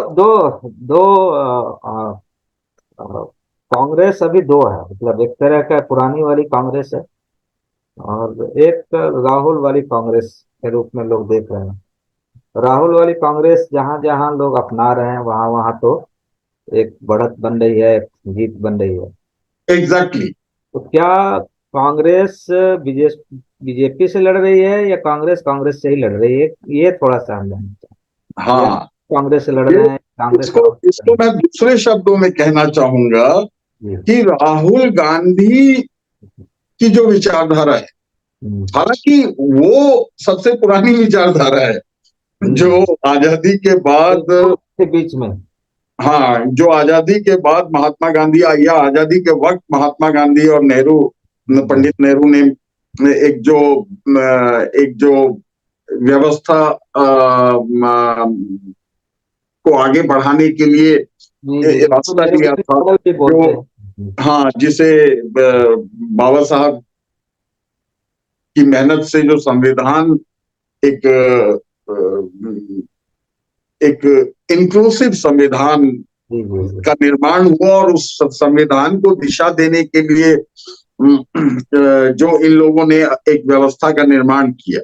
इनफैक्ट अभी विश्व गुरु शब्द बहुत प्रचलन में है, तो विश्व गुरु तो पंचशील के सिद्धांतों के साथ पंडित नेहरू थे। उसके बाद फिर कोई विश्व गुरु हुआ नहीं। तो ये जो लड़ाई है, मैं इसे इस शब्द में कहना चाहूंगा कि ये राहुल गांधी के विजन का जो विजन लेस हो चुकी थी लगभग कांग्रेस की कांग्रेस का एक धड़ा जो विजनलेस हो चुका था, या विजनलेस लोगों का उसमें इंक्लूजन हो चुका था, उसके साथ राहुल गांधी जी की लड़ाई है। बीजेपी कोई बहुत बड़ा भले ही वो कितना विशाल, कितनी भी विशाल पार्टी हो, भले ही उनके समर्थक कितने भी हों, लेकिन वैचारिक फ्रंट पे तो वो शून्य है। तो जी वहां वहां उनसे लड़ाई नहीं है, लड़ाई जो कांग्रेस में एक सुविधा भोगी वर्ग का जो प्रतिनिधित्व है, उसके साथ राहुल गांधी जी के उस विजन की लड़ाई है जो जो अब जनता के हाथ में व्यवस्था सौंपना चाहती है, प्लस जनता को जी एक ऐसा प्लेटफॉर्म देना चाहती है हम्म, जिस पे खड़े होकर के या जिस पे चल के वो एक डेवलप्ड इंडिया का, एक विकसित भारत का निर्माण कर सकें शायद। जी। नहीं, एक एक तो ये मतलब सवाल पे सवाल है दो। एक एक सवाल था इंडिया अलायंस का जो मसला था, और चार राज्यों का एक तरह से एक सेमी फाइनल या कहिए कि एक रिहर्सल था छोटा, जिसमें और सारा दारोमदार कांग्रेस के ऊपर ही आ गई।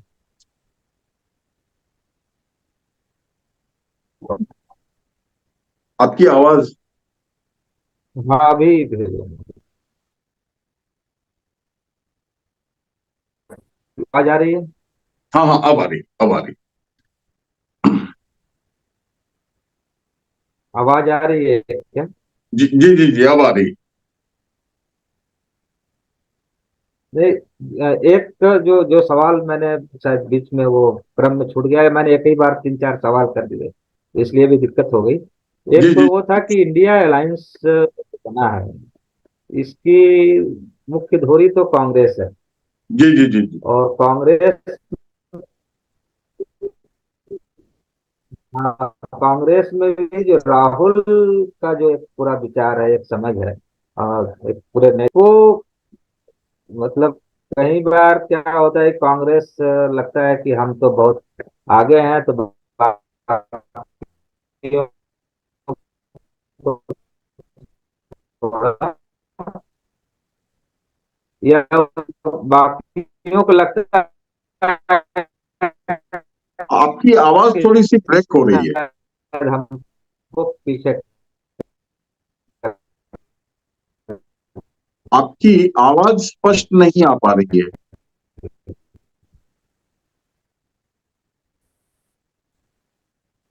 हिम्मत भाई, शायद रिकनेक्ट करने की जरूरत पड़ेगी आपको। तो ये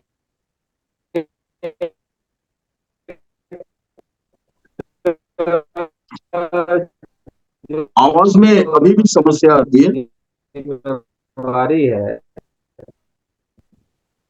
अ, ये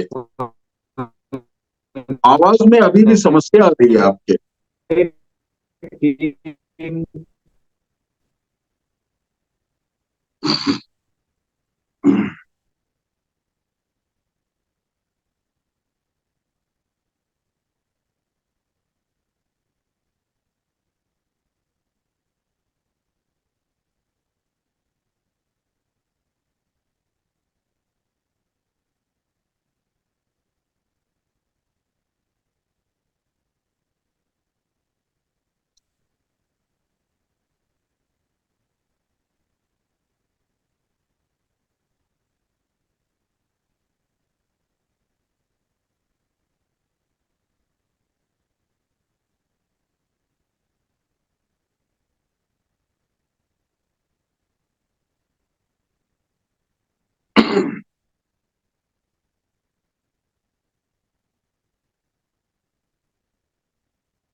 हेलो विघ्नेश भाई।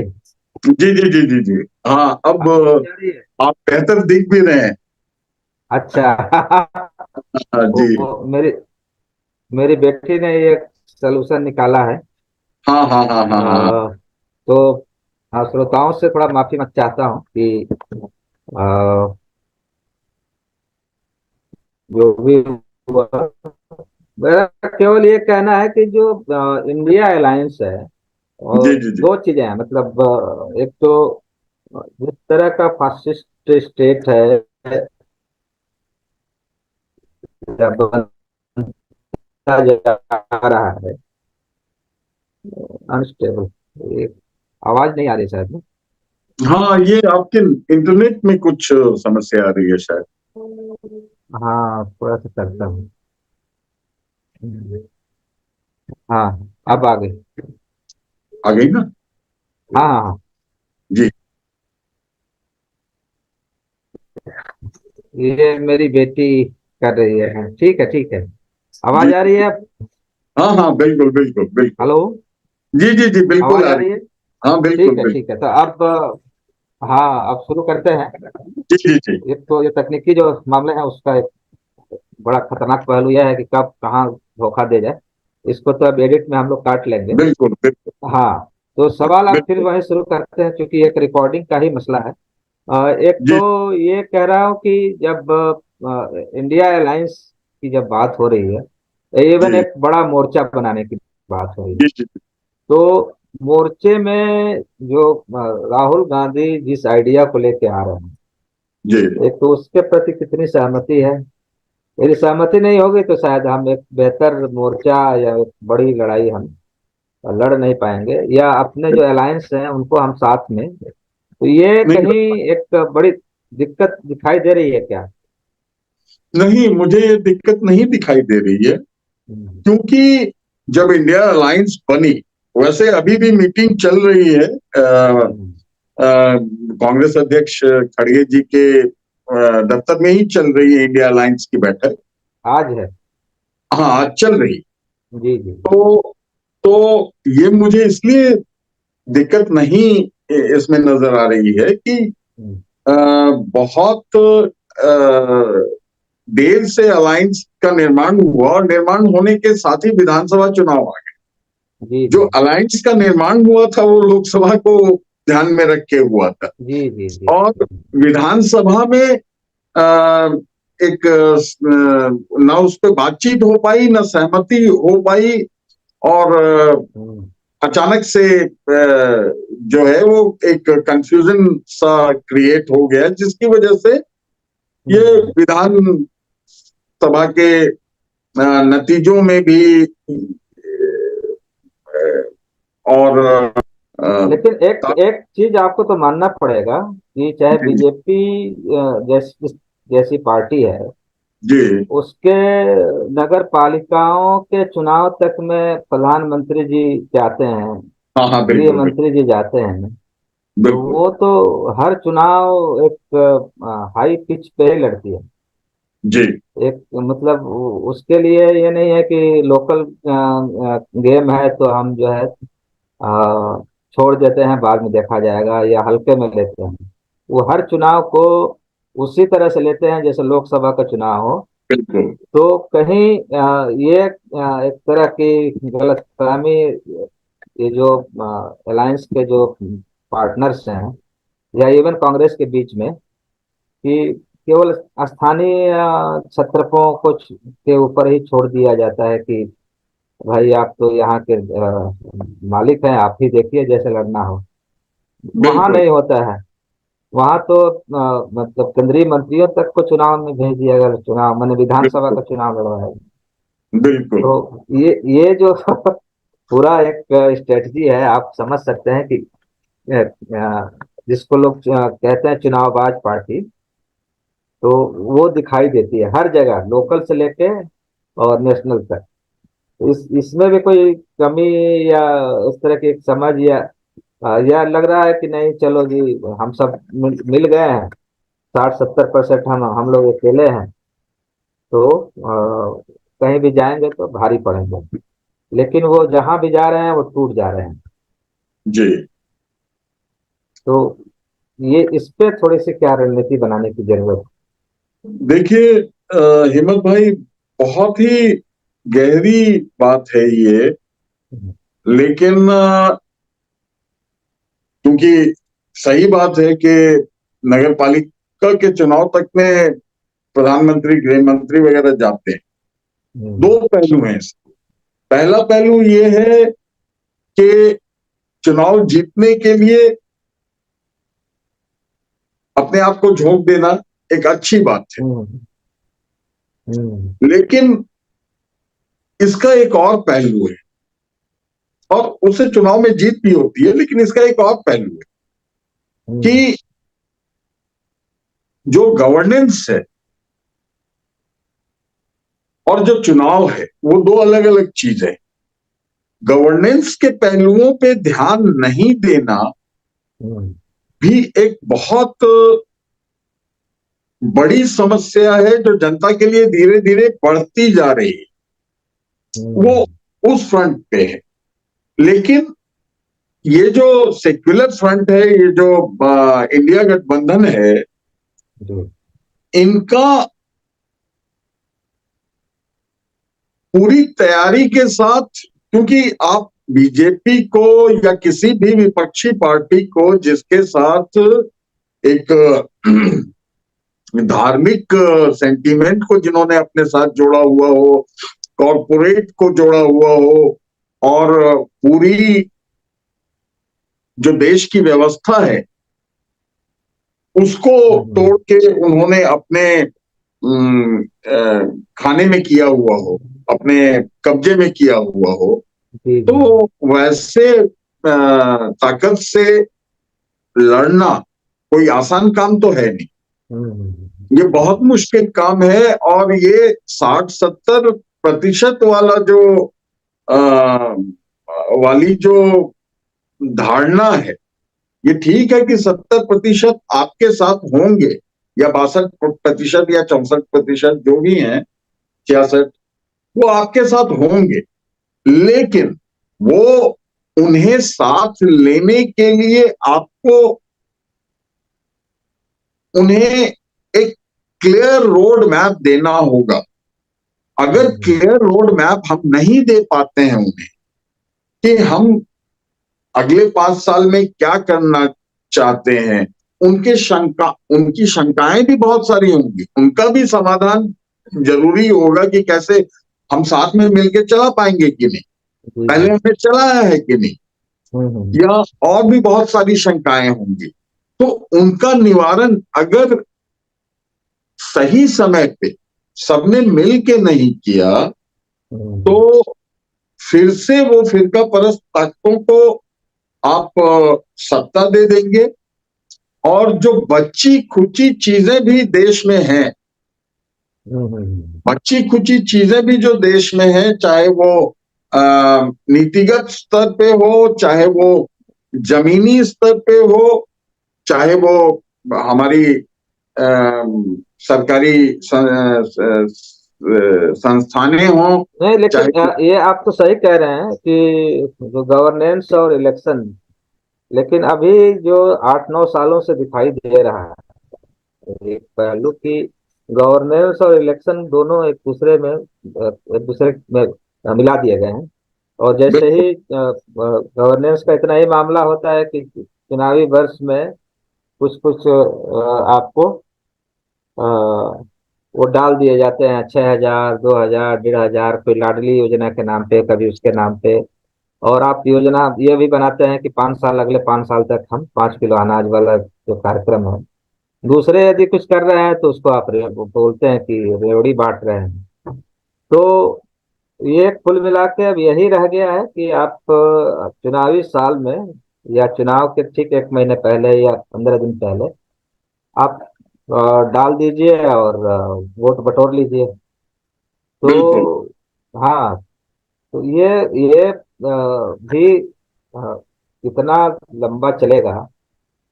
और दूसरा यह है कि अब स्ट्रेटजी भी बदलने की जरूरत है कि नहीं है, मतलब खास करके कांग्रेस चूंकि बड़ी पार्टी है, चुनाव भी वही लड़ रही थी, तो सवाल उसी पे ज्यादा आएगा बिल्कुल। इंडिया अलायंस तो भी, देखिए, हाँ। जी। जी, देखिए, स्ट्रेटेजी तो हमें बदलने की जरूरत है ही। हम्म, हम्म, और आप उन ताकतों के खिलाफ लड़ रहे हैं जिनके पास एक पकी पकाई खिचड़ी है, ये भी थोड़ा मिला दिया, ये भी थोड़ा मिला दिया। हम्म, और आखिर में हर चुनाव से पहले वो खिचड़ी को गर्म किया, उसमें थोड़ी सी और घी डाल दी, थोड़ा सा और कुछ मसाला डाल धनिया दिया। पत्ता का छिड़काव कर दिया और हम्म, परोस दिया। और हम्म, वो खिचड़ी, उस खिचड़ी का स्वाद जो है वो जनता को पता है, वो उसे ले लेती है हम्म, चुनाव के टाइम में। अ, भले ही जनता ना समझ पा रही हो या फिर हम समझा नहीं पा रहे हैं। दरअसल ये, हम्म, इसमें जनता हम्म, की गलती हम नहीं दे सकते, लोगों की गलती नहीं दे सकते। जी जी जी। ये राजनीतिक दलों का कर्तव्य होता है कि वो उन्हें समझाएं कि वो खिचड़ी, बार बार गर्म की हुई खिचड़ी, भले ही उसका टेस्ट कुछ भी अभी आ रहा हो, वो हम्म, इतनी पुरानी हो गई है कि उसमें न्यूट्रिशन नहीं है, और वो हानिकारक खतरनाक भी है, हो सकती है, हानि भी हानिकारक कर है। सकती है। जी। तो ये जो गवर्नेंस में धर्म मिला देना, उसी में चुनाव मिला देना, उसी में हम्म, कॉरपोरेट्स का हित मिला देना, उसी में अम, अ, अम,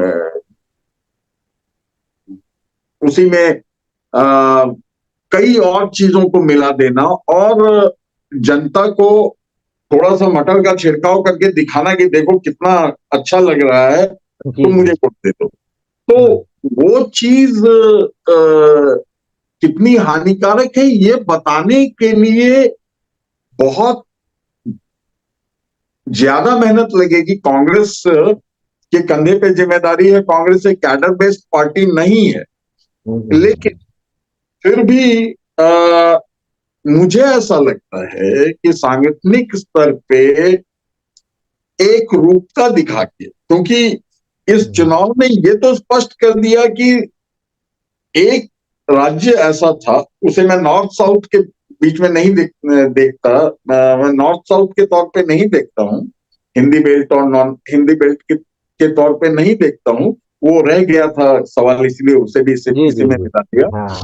कि वो एक ऐसा स्टेट था, ये पूरे का पूरा चुनाव एक एक्सपेरिमेंट के जैसा आपको, अगर आप गौर से देखेंगे तो नजर आए।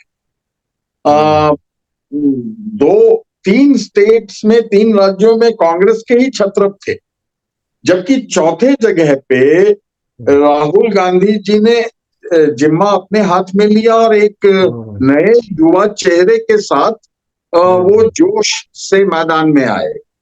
हम्म, देखने की बात यह है कि तेलंगाना ही ऐसा राज्य था जहां पे कि कांग्रेस की बात शुरू में नहीं हो रही थी। पिछले 3-4 महीनों में कांग्रेस ने वहां पे अपने कैंपेन के जरिए बीआरएस को हराया। तो वही चीज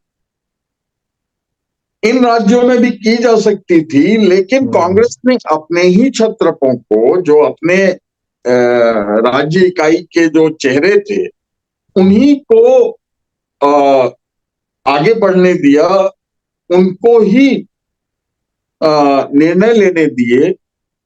तो इन दोनों एक्सपेरिमेंट्स में से जनता का रुझान स्पष्ट हो जाता है कि जो राहुल गांधी जी जिस तरफ ले जाना चाह रहे हैं कांग्रेस को, उस दिशा के साथ जनता जुड़ाव महसूस कर रही है। जी लेकिन जी।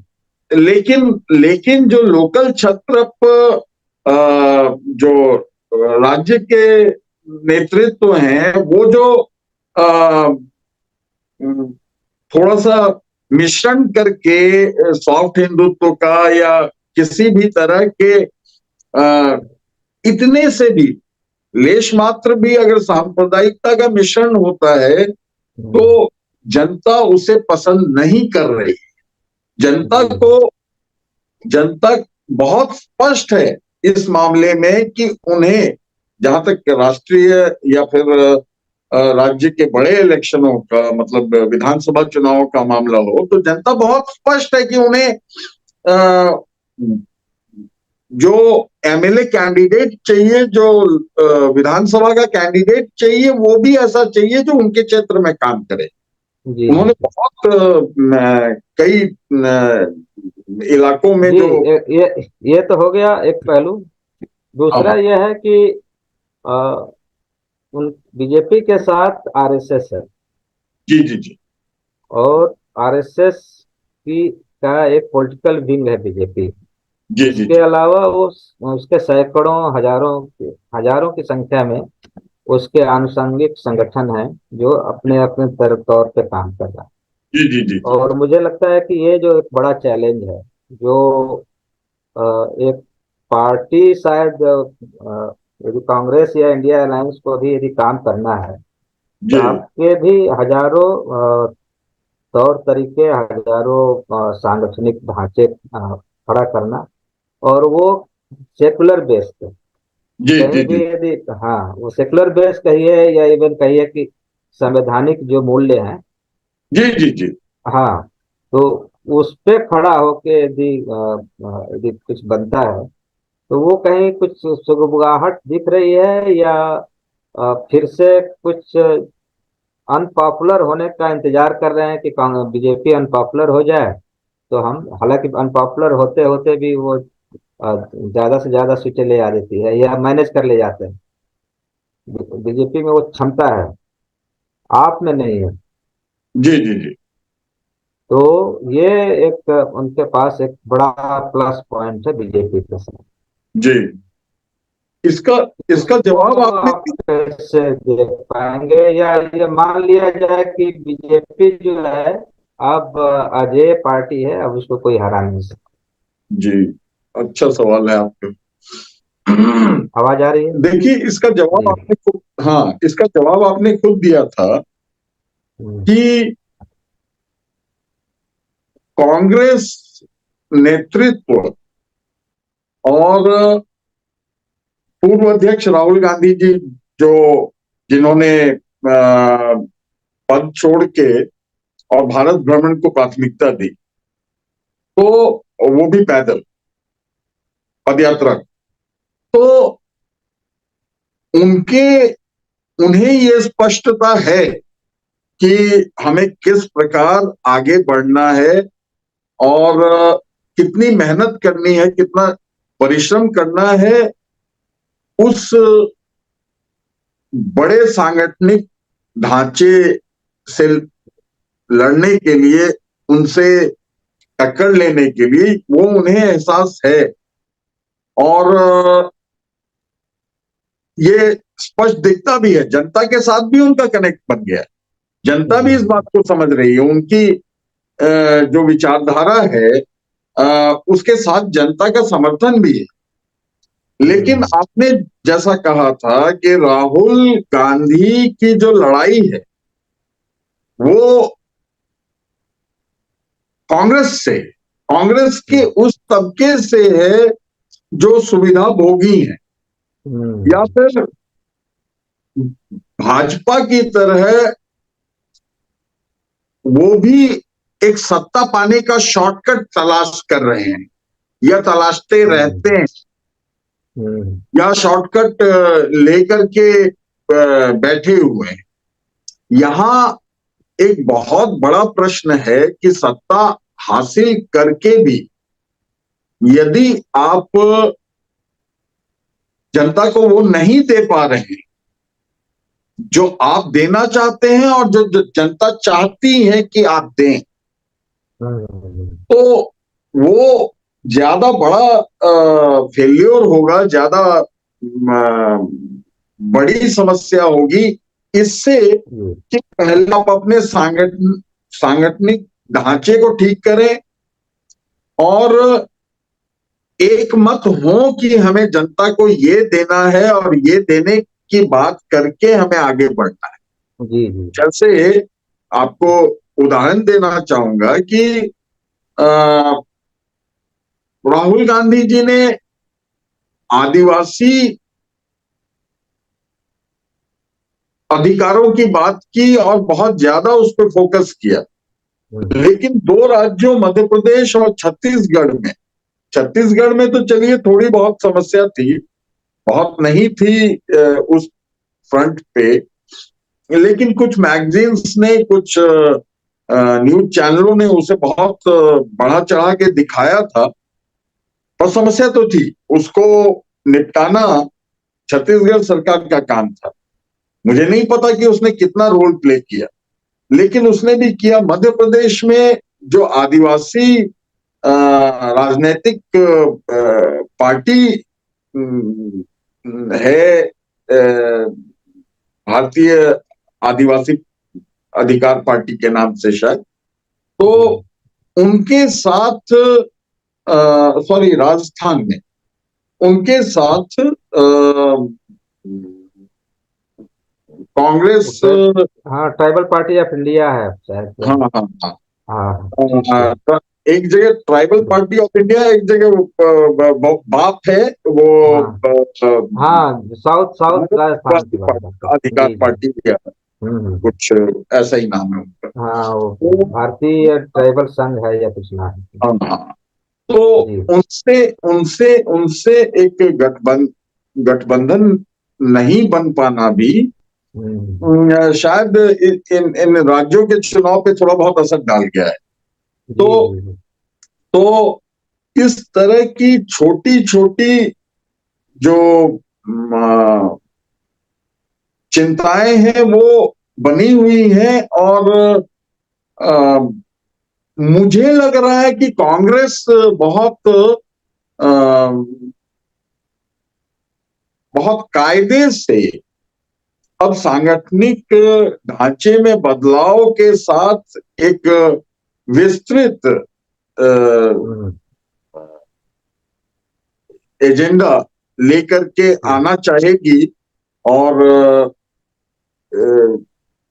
चुनाव खत्म होते ही सीधा इंडिया जी जी। गठबंधन का हाँ, बैठक बुलाने एकदम और एकदम। आगे बढ़ने के पीछे मेरे ख्याल से यही लक्ष्य है। जी एकदम।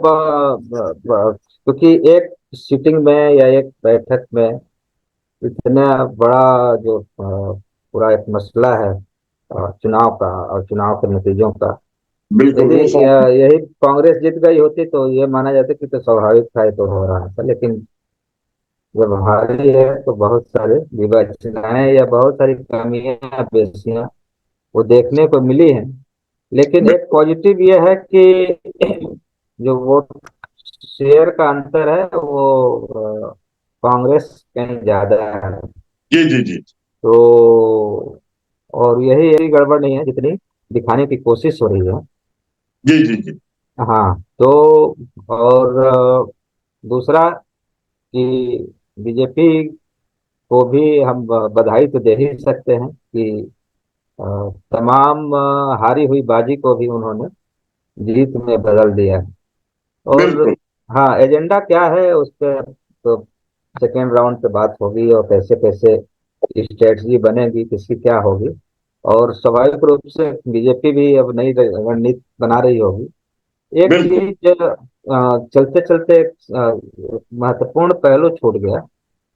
वो यह है कि चुनाव से पहले जी जी एक जी तरह की हवा बहाए जाने लगती है, या कुछ चीजें ऐसी बताई जाएंगी कि अब यहाँ तो ये तो बीजेपी उखड़ गई, ये हो जाएगी, वो हो गई, फलाना हो गई, ठिकाना हो गई। तो कहीं ये स्ट्रेटजी का पार्ट है, या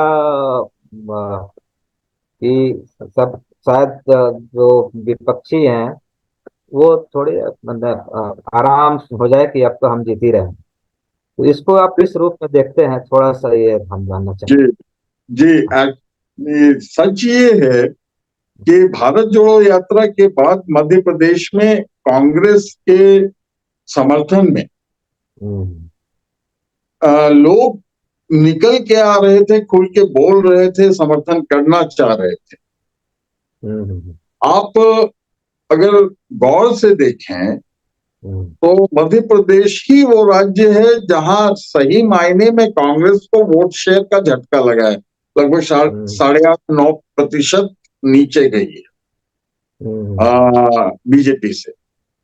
बाकी राज्यों में 1 से 1.5 से लेकर के 4% के बीच का अंतर है मतों। तो ये लहर ऐसी थी कि कांग्रेस को आराम से बहुत बड़ी मेजॉरिटी मिलती, लेकिन उसके बाद जो राज्य नेतृत्व ने हिंदुत्व का छौका लगाने की वो बीजेपी के पिच पे खेलने की कोशिश की, वो उसने एकदम से बाजी पलट दी। तो ये स्वाभाविक रूप से हुआ, स्वाभाविक रूप से हुआ था, क्योंकि जनता खुल के बोल रही थी। जनता कांग्रेस का मतलब तो एक ये निकाला जाए कि जो भी हवा बहाई जा रही हो या दिखाया जा रहा हो वो तो ठीक है, लेकिन जो शिद्दत से लगने का जो मसला है वो कहीं भी ढीला हुआ तो आप पटकनी खा सकते हैं। बिल्कुल, और इसके साथ साथ बहुत सारे मुद्दे हैं जिस पे हम विस्तार से और बातचीत करेंगे। और जी करीब करीब 2 घंटे हम लोग लंबी चर्चा हुई है, और जी चाय पानी का कम से कम एक राउंड चलना चाहिए। लेकिन हाँ, यह है कि अच्छा लगा कि एक बड़े ईमानदारी से सबके पहलू को एक तरह से देखा गया, समझा गया। जी और जी उम्मीद करते हैं कि आगे भी हम बेहतर और भी कुछ तथ्यों के साथ आएंगे जनता के सामने, उन बिल्कुल, लेके हमें भी आएंगे। उम्मीद है हाँ कि शायद जी हमारे साथी जो दर्शक हैं वो पसंद करेंगे और सलाह देंगे, हमें हमारी कमियों को बताएंगे। जी जी जी। तो दर्शकों से हम आग्रह करते हैं कि आप हमारे चैनल को सब्सक्राइब करें और शेयर करें, बेल आइकन दबाएं, और जो भी कमेंट्स हो हमें बताएं तो हम एक बेहतर प्रोग्राम आपके सामने लेके आ सकेंगे। इसी के साथ हमें इजाजत दीजिए, नमस्कार। और खास करके विघ्नेश भाई को बहुत बहुत धन्यवाद। नहीं, इतनी आपको भी तकनीकी, और दर्शकों को भी। जी जी, इतनी तकनीकी जो क्या बोलते हैं विफलताओं के बाद भी जमे रहे, और एक बिना किसी पेशेंस खोए हुए हमारे नहीं, साथ बने रहे। ये आपका जज्बा है कि तकनीकी रूप से बहुत एडवांस नहीं होने के बाद भी आप इस कार्यक्रम को और बाकी कार्यक्रमों को चलाने जी, की वो कोशिश कर असल सके। चीज वही है कि आप कंटेंट क्या ले आते हैं, ठीक है, माध्यम थोड़ा इधर उधर हो सकता है, उसको ठीक किया जा सकता है। जैसा भी जी, हो, बहुत बहुत कंटेंट धन्यवाद। अच्छा होना चाहिए, ईमानदार होनी चाहिए। जी आ, जी हमारी जो कोशिश है वो ईमानदार होनी चाहिए, शायद लोग पसंद जी करें। जी, वही असल चीज है। जी, बहुत बहुत धन्यवाद। बहुत बहुत